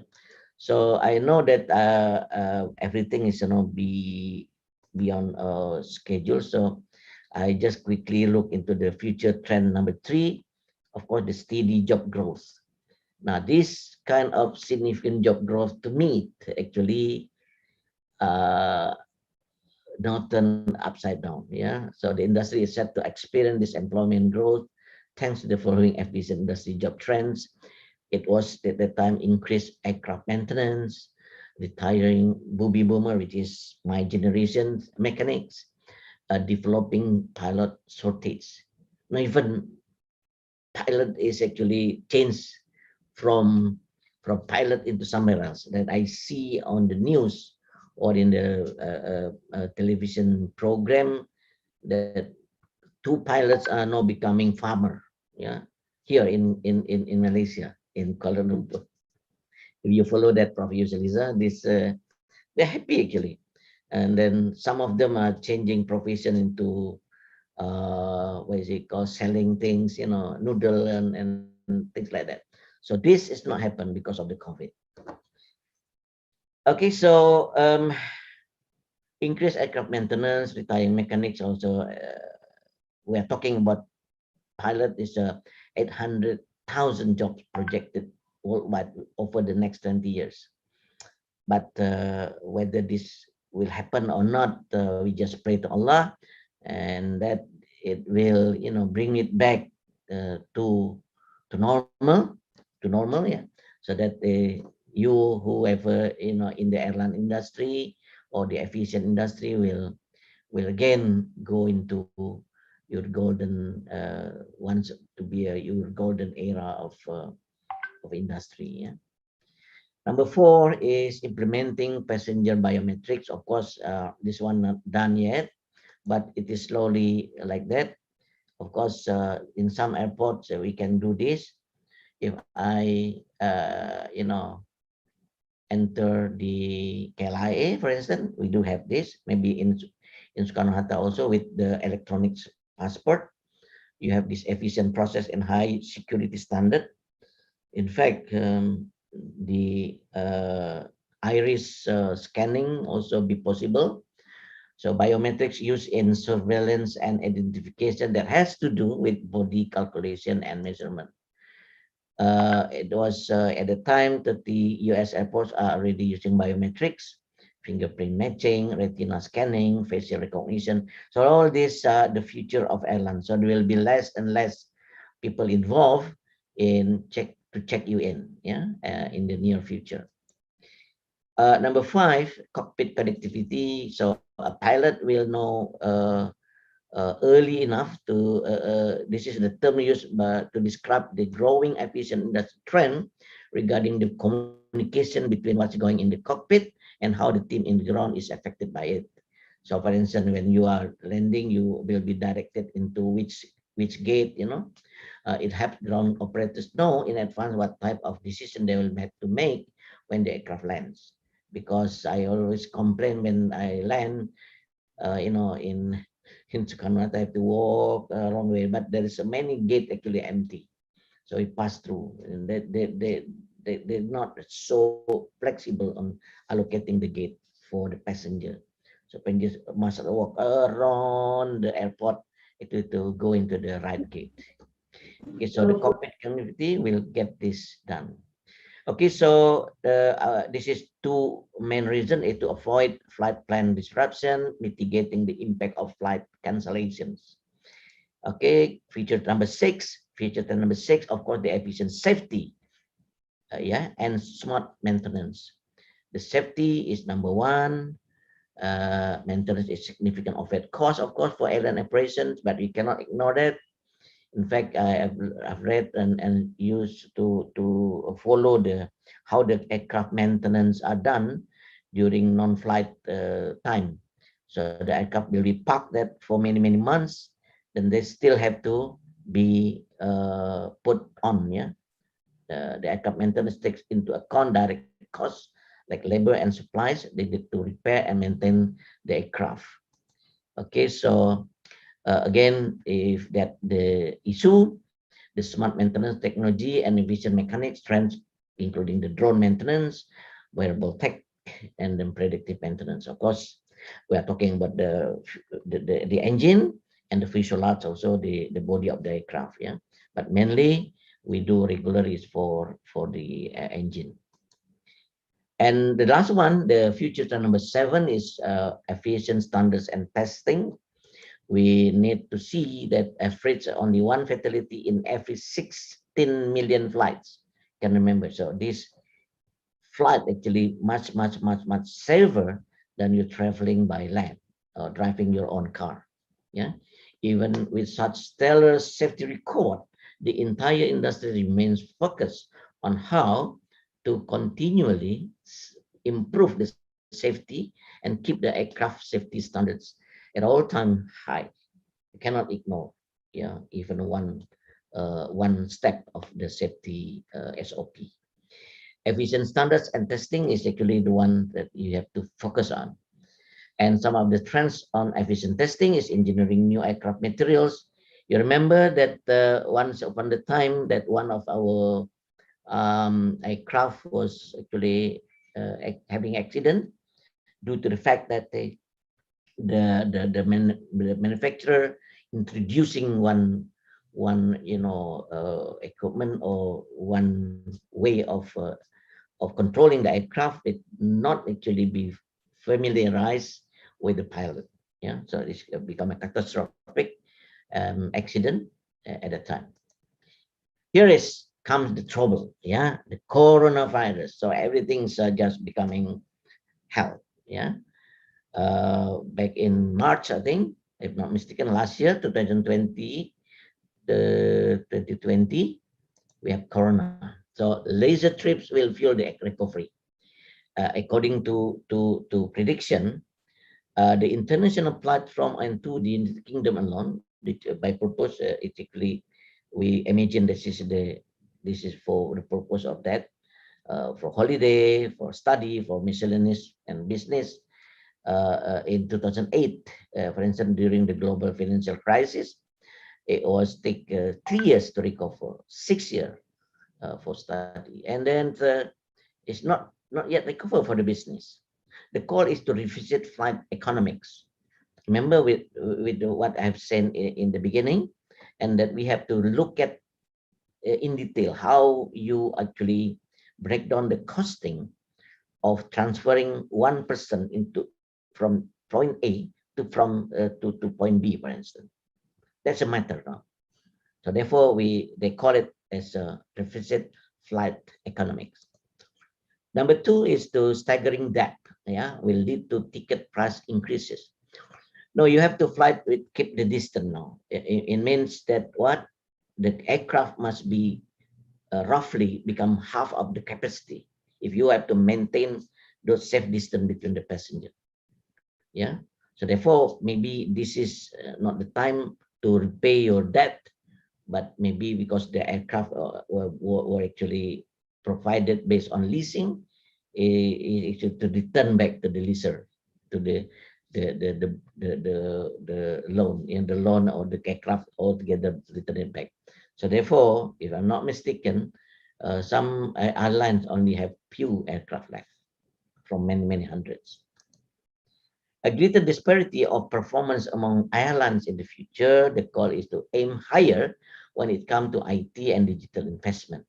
Yeah, so people are trying to invest more on IT and digital. The aircraft markets may be oversupplied at current stage, and the air freight will see the undersupply for some time to come. The call is to act counter-cyclically now, if you can, of course, and bring back freighters carefully. Okay, and this is what happened in Indonesia. If you aware that they introduced another low cost, yeah, super air jet, yeah, same old people. I know that it is the same people that running this new airlines. They call it super air jet, and luckily this aircraft flying to my hometown, also from Jakarta, from Batam, to Palembang, to Medan, to think I'm not mistaken in a place in Kalimantan, maybe Pontianak or Banjarmasin. I'm not sure. But this is a typical. You see, the custom of the crew is no longer with the sophisticated kebaya and everything. It's just like a person working in the workshop with the overall, yeah, ladies and the ladies part. Basically, they use the overall, very easy to flexible. So this is basically what we can see the future of service in this aviation sector, yeah, in aviation industry. Okay, so I think that's all. Thank you very much. I think I have taken about 33 minutes on my presentation. Back to you, Madam MC. Thank you very much. Assalamualaikum warahmatullahi wabarakatuh. Waalaikumsalam warahmatullahi wabarakatuh. Waalaikumsalam warahmatullahi wabarakatuh.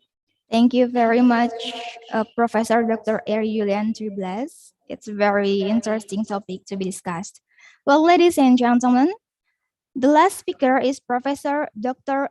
Felina Siong, a full professor. She is the Chancellor and Senior Vice President for Academic Affairs of Philippine Women's University. She was the first lay president of College of the Holy Spirit, the first vice president of Higher Education and Graduate School Dean of Jose Rizal University, and the first lay vice president and founding dean of the Graduate School of San Beda University. She is currently a member of the Board of Trustees, Commissioner, and Accreditor of the Philippine Accrediting Association of Schools, Colleges, Universities, and a Regional Quality Assessor of the ARQUET team of the Commission on Higher Education.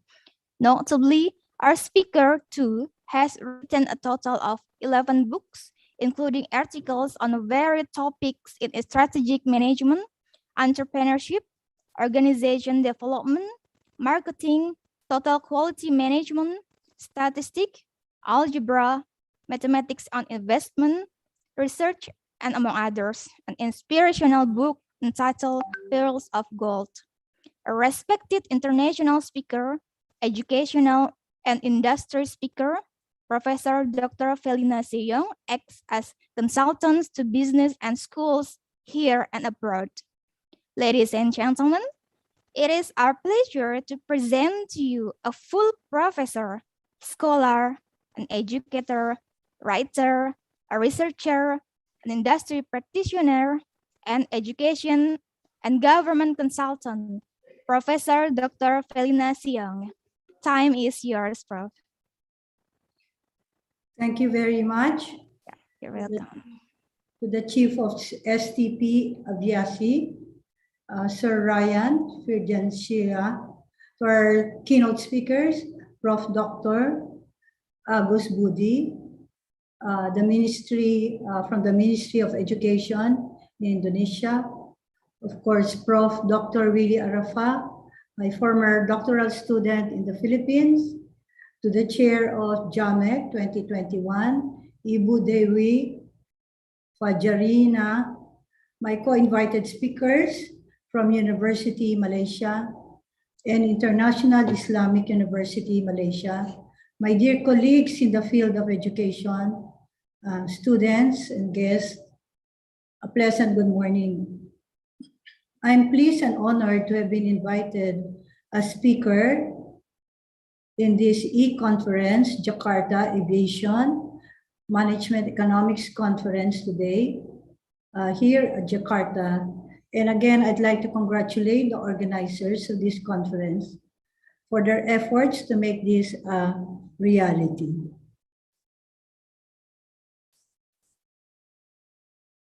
Too many things have transpired during this COVID-19 pandemic, and it seems like there is no bright light ahead of us, given that the aggressive nature of the Delta variant and now the Lambda variant. While we try to manage and survive these deadly viruses, this life-jolting and very challenging situation has shaken the very core of our reality, leaving us traumatized with a high level of uncertainty. It has forced governments to review their state of affairs in the context of their mandate to the people, the responsibility and accountability to their respective citizenry. However, on a closer perspective, this situation has brought to the attention of the Philippine government glaring facets of public administration and governance that had long been overlooked, may be taken for granted if not neglected. Particularly, I am presenting today 4 significant facets of concerns and challenges on the urban transformation management after the COVID-19 pandemic. It is all our hope that the coming months will normalize and be less threatening the months and years ahead of us. Forward-looking, I am presenting to you dominant perspectives in the Philippines that the Philippine government should look into. This has overriding relationships between COVID-19 and urban transformation management. These standpoints are with respect to healthcare system capability, environmental care and management, as has been emphasized by Dr. Yusuf, urban planning, design, and management and governance. Reality number 1 in the Philippines is unsustainable healthcare services.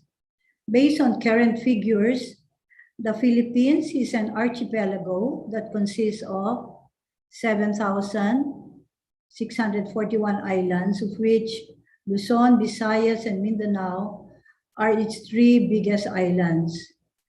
With a current total population of 111 million, there are only 476 government hospitals and 1,071 private hospitals in the country, or a ratio of 1 hospital to 71,877 Filipinos. This figure of patient to hospital ratio is daunting. In the provinces, though, there are barangay or rural health units for emergency health services. With a dearth of the number of hospitals in the Philippines, the types and quality of services are greatly affected, and the totality of the services offered are not sufficient. Furthermore, the number of healthcare personnel like nurses, doctors, therapists, radiologists, medical technologists, and pharmacists are not enough, given that many of them have gone overseas for better job opportunities. The Philippines is the largest health provider in the world. The majority of 85% of employed nurses are working abroad, while only 15% employed in the Philippines are mostly employed by government agencies, and the rest are working in the private sectors or teaching in nursing education institutions. A variety of reasons for migrating have been reported. The low salary at home, no overtime or hazard pay, poor health insurance coverage, and work overload or a stressful working environment. In addition, they feel that there is slow promotion in their career, limited opportunities for employment, decreased health budget, and socio-political economic instability in the Philippines.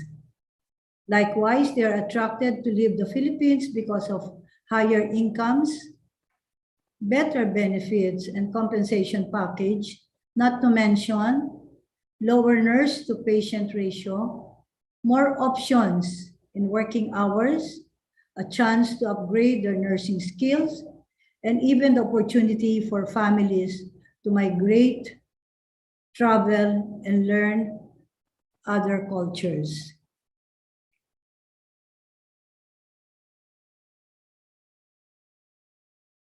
Hence, to address unsustainable healthcare services, the Philippine government has to design an effective healthcare system where the strategies include constructing more healthcare facilities, providing better employment opportunities for healthcare providers, increasing their compensation and benefits, supporting medical researches for vaccines and other health cures, purchasing up-to-date healthcare equipment, and upgrading technology infrastructure in the delivery of healthcare services.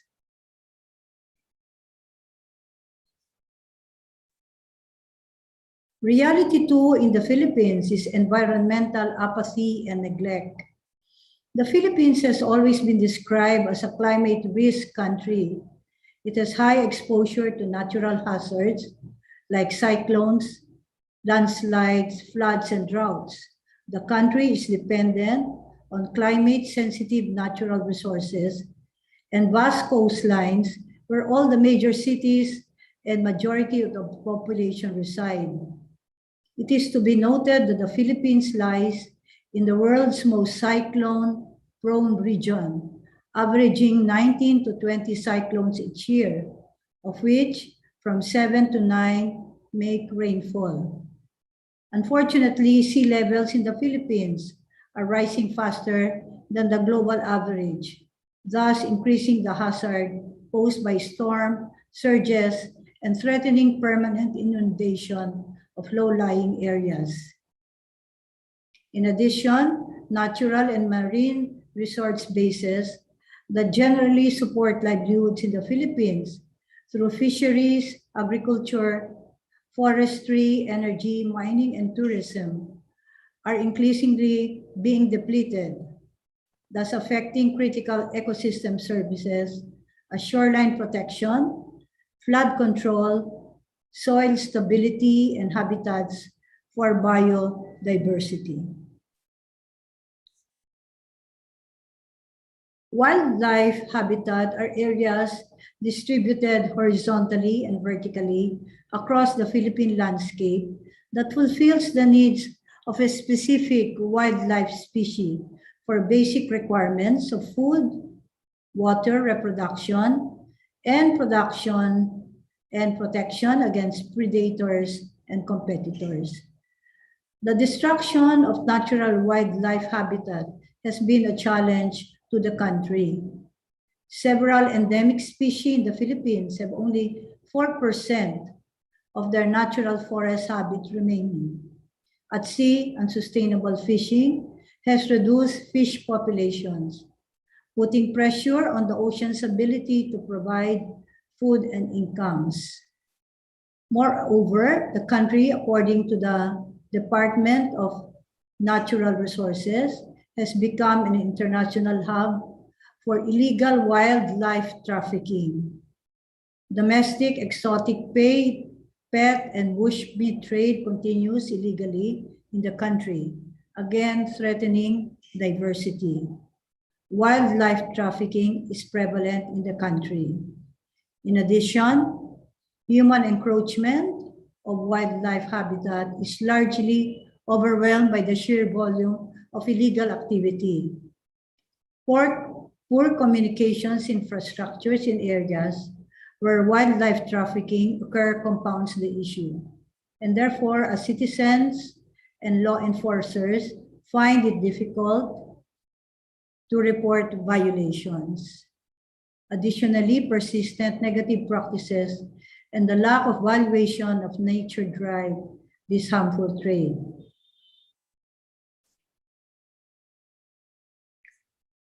Urgent concerns include air and water pollution. In accordance with the World Health Organization guidelines, the air quality in the Philippines is considered moderately unsafe. Contributions to poor air quality in the Philippines include the apparel and timber industry, petroleum refining, vehicle emissions, and waste burning. Available data indicates that Manila has consistently registered high levels of air pollution, again related to COVID-19. According to figures from 2016, 80% of the country's air pollution comes from motor vehicles, while the remaining 20% from stationary sources like factories and the open burning of organic matter. In the Philippines, coal-fired plants contribute a lion's share to air pollution in host provinces, while vehicular emissions are the main culprit in the country's urban centers. On some rainy days, thick haze would blanket the sprawling metropolis of the Philippine capital, leaving the city skyline barely visible. PM 2.5 levels linked to cardiovascular and respiratory diseases actually decreased from 40% to 66% during the lockdown. However, there is an estimated 2.2 million metric tons of organic water pollution that occur in the Philippines every year. Each type of pollutant can have different toxic and negative effects that can hurt human health and the environment, resulting in high economic costs for both the population and government entities. For example, due to lack of sufficient and effective sewage treatment infrastructure, only about 10% of the sewage in the Philippines is properly treated. Much of this waste is directly discarded in waterways, particularly in low-income urban areas that lack sufficient infrastructure to support proper treatment of this waste. And such waste can spread disease-causing organisms and can cause waterborne diseases such as gastroenteritis, diarrhea, typhoid, cholera, dysentery, hepatitis, and even COVID-19. An estimated 58% of the groundwater in the Philippines has been contaminated with coliform bacteria and should be treated. Secondly, specific pollutants called industrial wastewater vary by each industry. Common industrial pollutants include chromium, lead, mercury, and cyanide. Such pollutants are dumped directly into water bodies on a daily basis. Thirdly, we have what we call agricultural wastewater pollutants that come from dead plants, manure, dead animals, soil erosion runoff, pesticides, and fertilizers, while domestic wastewater pollutants come from households that can contain disease-causing organisms and toxic chemicals. According to Greenpeace, in terms of financial costs, water pollution's effects cost the Philippines approximately $1.3 billion annually. Up to 58% of the groundwater tested has been contaminated with coliform. Approximately 1/3 of illnesses monitored during a 5-year period were caused by waterborne sources. During the dry season, many areas experience water shortages, And lastly, one of the most alarming things Greenpeace reports is that out of the Philippines' 421 rivers, as many as 50 are considered dead or unable to support at most robust life.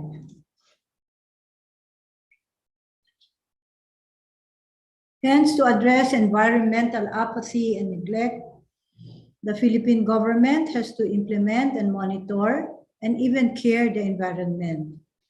And the strategies would include preserving natural wildlife habitat, conserving and repairing natural and marine resources, cleaning and minimizing, if not eliminating, air pollution, cleaning and reducing water pollution, practicing strict zoning monitoring to minimize air pollution, and lastly, pass certain laws, whether national or local, on environmental care and management. Reality number 3 in the Philippines is poor urban planning and design. The problem of population concentration in urban cities and municipalities has caused population density to increase in these areas. Population density is the number of people in a specific geographic locale divided by the area in square kilometers or miles. While higher population density can contribute to economic and social development as the population increases, there will be more chances for the exploitation of natural resources. The reality of low per capita income and low quality of life are challenging. In the Philippines, we see the increase of people living in slums. Many are unemployed, if not unproductive, and therefore there is displacement of people and access to education and public health.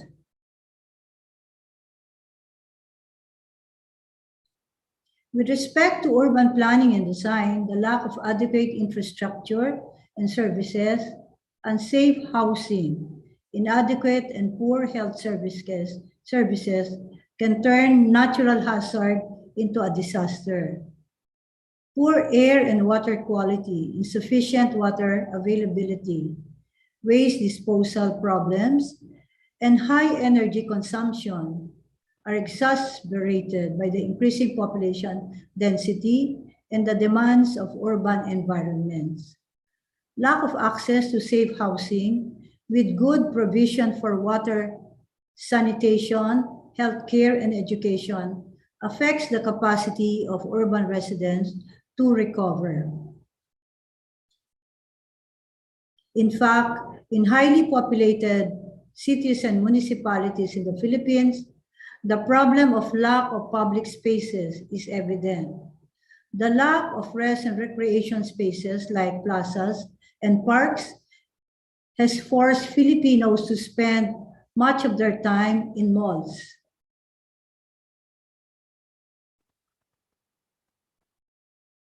Hence, to address poor urban design and planning, the Philippine government has to revisit and improve the development of urbanism in different areas in the Philippines.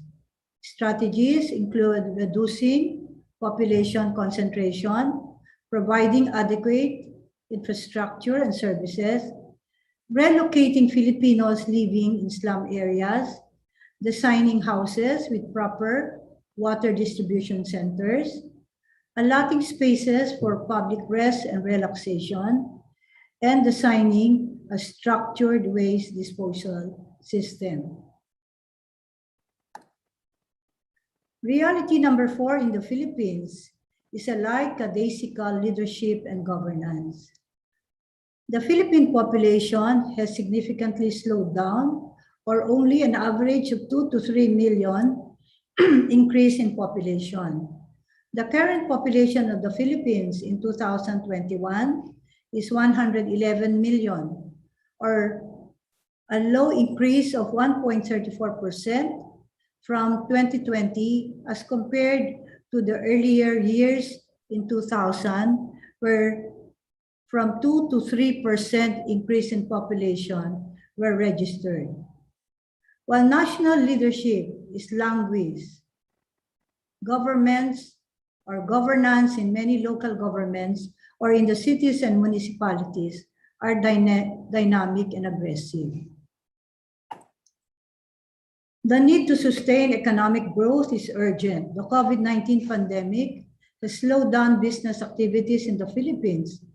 Compared to the booming economy during the previous administration about 5 years ago, there is a need to energize business and industry development to bring about better quality of life to the Filipino people. As of 2019, records from CHED showed that the country has 1,963 higher educational institutions. From this number, only 242 are public HEIs, while 1,721 are private institutions, or only 14.06% of educational services are offered by the Philippine government. Hence, the free access to education is wanting and very limited, most especially for children of underprivileged and marginalized families. Furthermore, the issues on housing, flood control, traffic, waste management are significant parameters of good management and governance. Free access to government housing can prevent Filipinos from squatting in slum areas or living under the bridge or in places that belong to other owners. The prevalence of flood during rainy days provide displacement to many families, while traffic and transportation problems in the daily lives of ordinary Filipinos bring about loss of man hours. Productivity hours are wasted. And lastly, proper waste management is essential to healthy living. Collection of waste from residences, hospitals, businesses, and other areas require a careful and efficient waste disposal system. Hence, therefore, to address languid leadership and governance, the Philippine government has to revitalize and reinvent management and governance in different areas in the Philippines. And strategies can include continuing to manage population growth, energizing economic activities for small and medium-scale industries, providing free housing to urban settlers, cleaning and minimizing air pollution, designing an efficient traffic control system, cleaning and reducing water pollution, and widening accessibility to free education and health services. Lastly, let me conclude my presentation with this closing statement that as we move on towards a post-COVID-19 era, the challenges confronting all Philippine urban cities, municipalities, and even the Philippines as a country, and may I say for many countries for that matter, are more exigent than ever. Local and national governments have to steer their ship towards urban transformative leadership and governance, and address the pressing demands of urban living in the context of the evident traces left behind by the COVID-19. The challenge is here and now. We have to deal with COVID-19. While we see that it is solely a health problem, actually it is more of a governance problem. And therefore we enjoin each one of us in our own respective responsibilities to do our job in maintaining our environment, improving our leadership, in doing our job, and being able to be efficient and dynamic partners of our respective communities. And therefore, I'd like to thank you and good morning to everybody.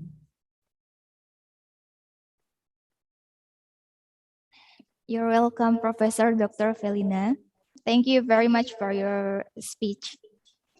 Ladies and gentlemen, due to the limited time for Jumat prayer, hence I will give only 2 participants to ask questions by raising hand from the Zoom. So I will choose one of you to ask the question for the speaker.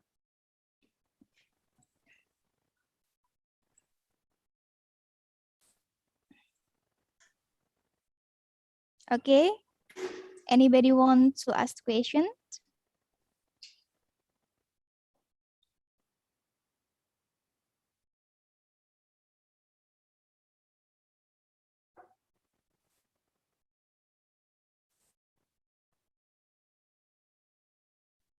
Okay, ladies and gentlemen, do you want to ask questions to the speaker?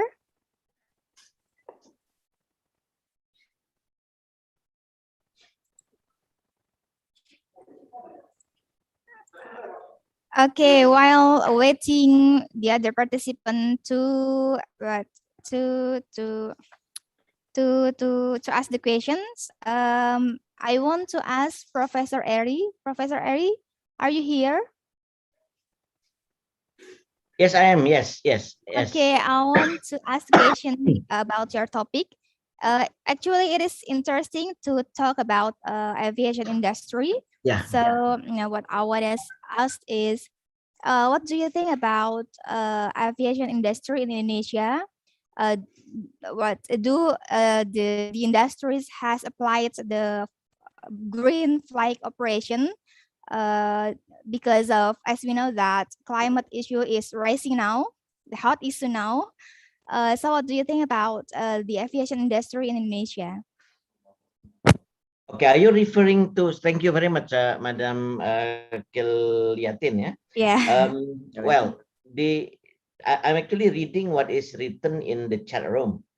Are you referring to that question, or there's another question? No, actually, that's from my mind.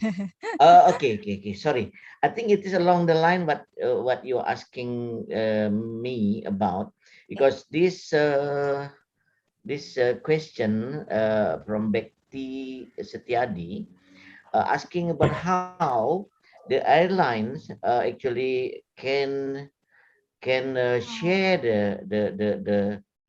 the market or the business in effect to to minimize the effect of COVID-19 pandemic. Okay, so I think if I may answer to this question first, yeah. Yeah. Don't mind, yeah. Okay. Yes. What I can think of is that because of the route now are so limited, this so-called low-cost carrier, low-cost airline, no frill airline can start the joining share facility, share route, share nearly everything. Instead of become competitor that actually put down one another, they can start collaborating, yeah, to actually share from the ground to the air. Take it for example, the share code sharing within some route, can also be possible. So for the airline that already have the route abroad, for instance, this group of airline actually can serve that route. But for domestic fly, which is not it is actually quite prosperous also for people traveling in archipelago country like Indonesia, so they can start surfing this route, domestic route, yeah, without having a two identical infrastructure, be it in the maintenance facility or other thing. So that's actually the thing that can be seen as what is it called, a major from the top down, yeah, from the top down, meaning to say that the duplication of facility will not be access, will not be redundant of any such kind of facility in the two or maybe more airliners. Okay, so that's actually how, in principle, you can deploy such a strategy. So to for Pak Bekti, yeah. So it doesn't mean it is easy, but it workable. I think I've seen quite a number of airline doing the same thing like that. But as you know, that STPI is actually, you are from many kind of surface, from the ground handling and many things, until maybe dispatcher, yeah, for island. You can start looking into the business of the island itself, because we have a very prominent business professor here, so you can start looking into that nature. Because I think still the business of airline is one of the future mode of transportation business, because of, especially for Indonesia, because we have many islands. Okay, so what is your question, Madam Kaliatin? Can you repeat just briefly? You unmute your mic, please. I'm sorry, bro. Well, my question is, what do you think about a green flag operation has been applied in Indonesia in aviation industry? Oh, sorry, I didn't get the when it is shut down a little bit in my place. Again, repeat. Okay, what do you think about a green flag operation in aviation industry in Indonesia? Does the government has done effectively about the green flag operation? Because as we know that climate issue is rising now as the hot topic in Indonesia. So what do you think about that? Whether you like or not, whether you like it or not, you have to go into that direction. Definitely, no option. If you want to still be part of the world community, I think you don't have any option. Basically, you have to go into so-called green campus, green aviation industry, green motor car, green, everything's green. Yeah. So this environmental issue, about 2 days ago, I watched in the television. It's a serious matter. It will go into beyond the controllable things if you're not careful. So therefore, I think the contribution of aviation industry into the environment, it's quite significant. So therefore, they stop Concorde, flying. They don't allow the Concorde to fly again, because it's this destruction of the ozone layer and things like that. But for us, I think we have quite a number of options to do that. And as I mentioned, the definition of green transportation for aviation industry will also be, declare, or we have to follow the standard with what other countries are doing. We are not actually in isolation, though we are flying domestic, but we are carrying passengers. So we have to follow what the IATA or what other international standard to the service of the customer. So we have to follow that standard. We are part of the international community, so there's no option for us to run away from that.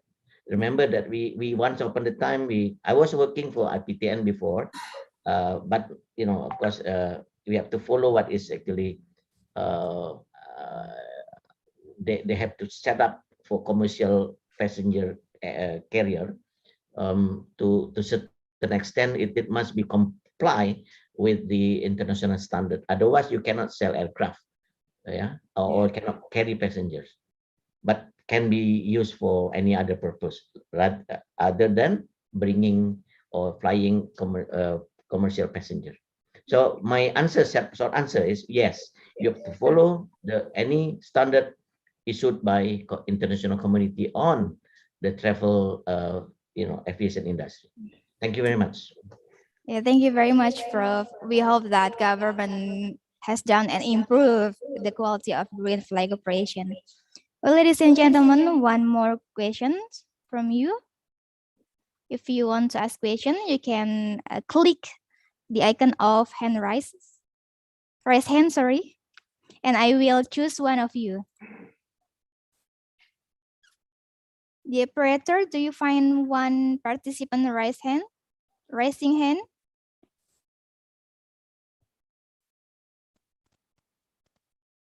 Okay, maybe the participants are shy to ask questions. So one more question, I would like to ask to Professor Yusliza. Do you mind, Professor Yusliza, if I ask you questions? Sure, Professor, go ahead. Yeah, it's very interesting topic about green human resource management. Do you think that there is the relationship between top management support and top management commitment with the application of green human resource in the companies? Okay, thank you so much, Hilyatin. Yes, there is very strong support in relation top management support and top management commitment towards green HRM. In fact, I have one paper published in Emerald that examine relation between top management support and green HRM. Because why? Everything, if you want to go green, it must come from the top, okay, top to bottom, okay, because they having budget, they know what happens to the overall organization, they know what is the policies and procedure, and in fact, it actually takes time, maybe 10 years, okay, only then it become fully implemented green in the organization.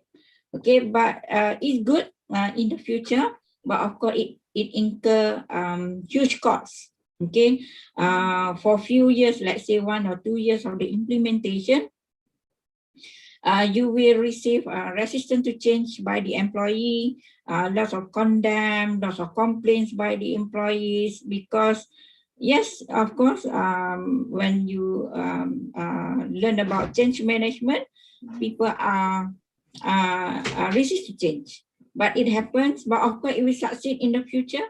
And then in fact, I've interviewed with several large companies in Malaysia.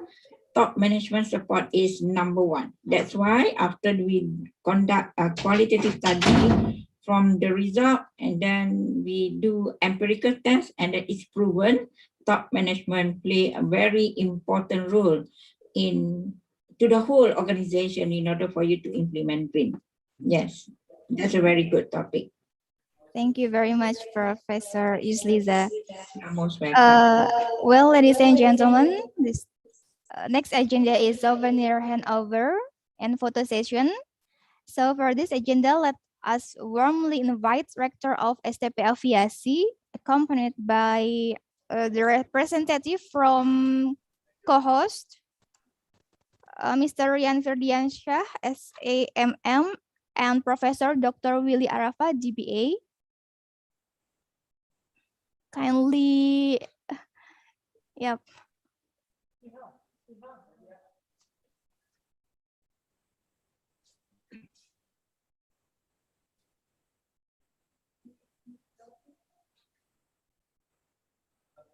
Okay, dear the operator, could you please take the picture of Mr. Rian Ferdiansyah and Professor Willy?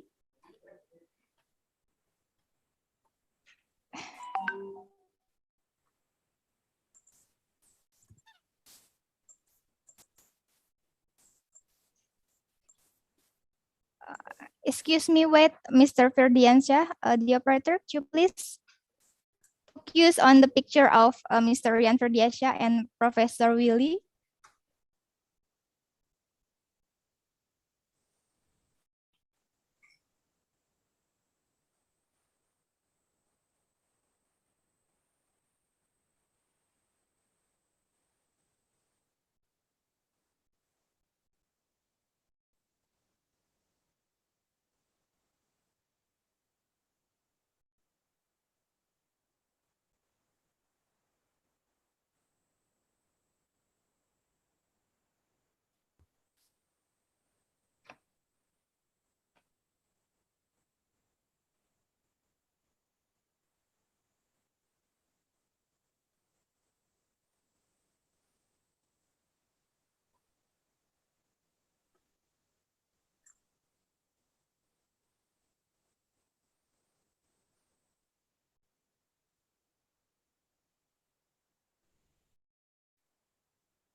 Dr. Felina, Dr. Felina.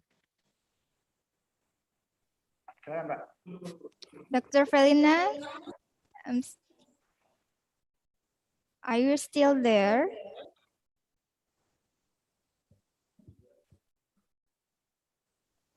Yes, I'm. Dr. Felina.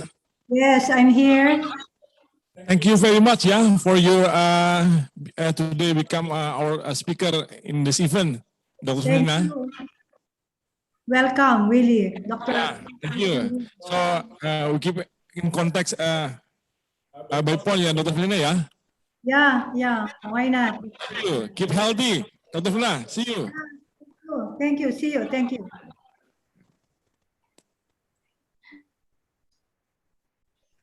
Okay, well, ladies and gentlemen, kindly do not leave from this Zoom after this lunch break and Jumat prayer.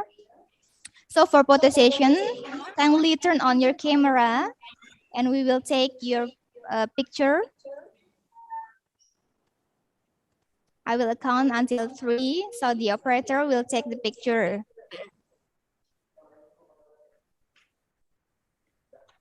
Okay, 1, 2.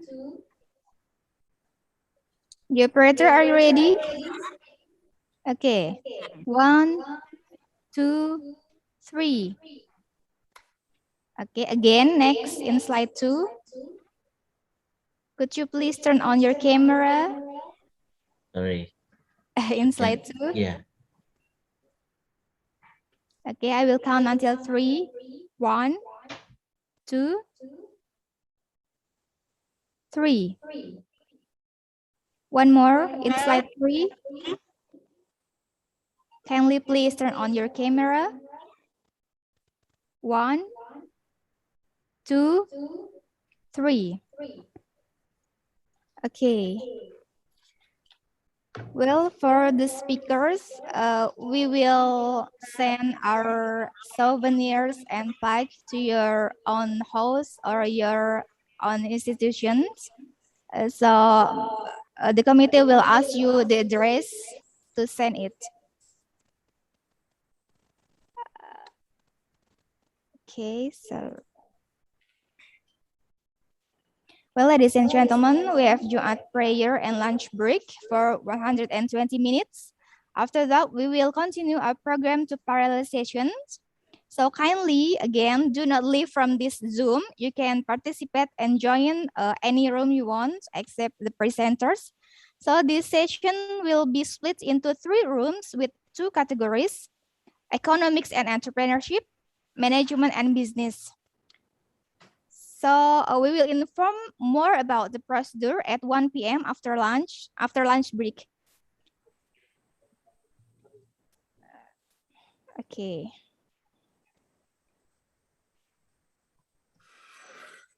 Thank you very much. One more for the speakers: Professor Dr. Eri, Professor Dr. Yusliza, Professor Dr. Felina, Professor Dr. Willy Arafa, Professor Dr. Agus. We have some international conference in the future. I really hope that you can take part based on your interest in our future events. Okay. And so, ladies and gentlemen, I think that's all. Sorry.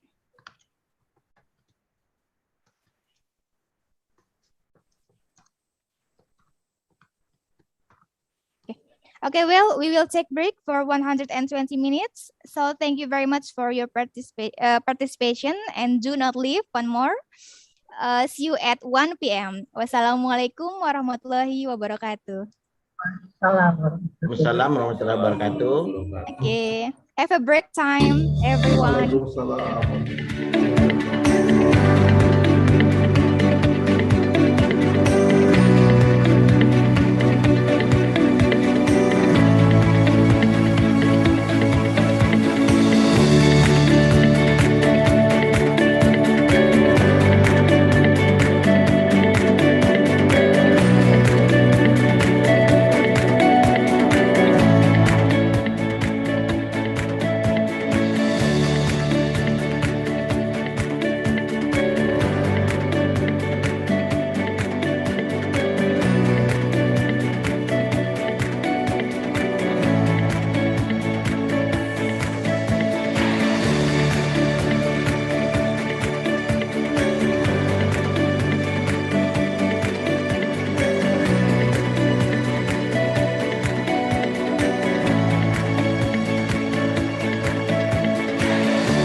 Kalbis Institute itu adalah kampus yang didukung oleh Kalbe dan lokasinya pun strategis.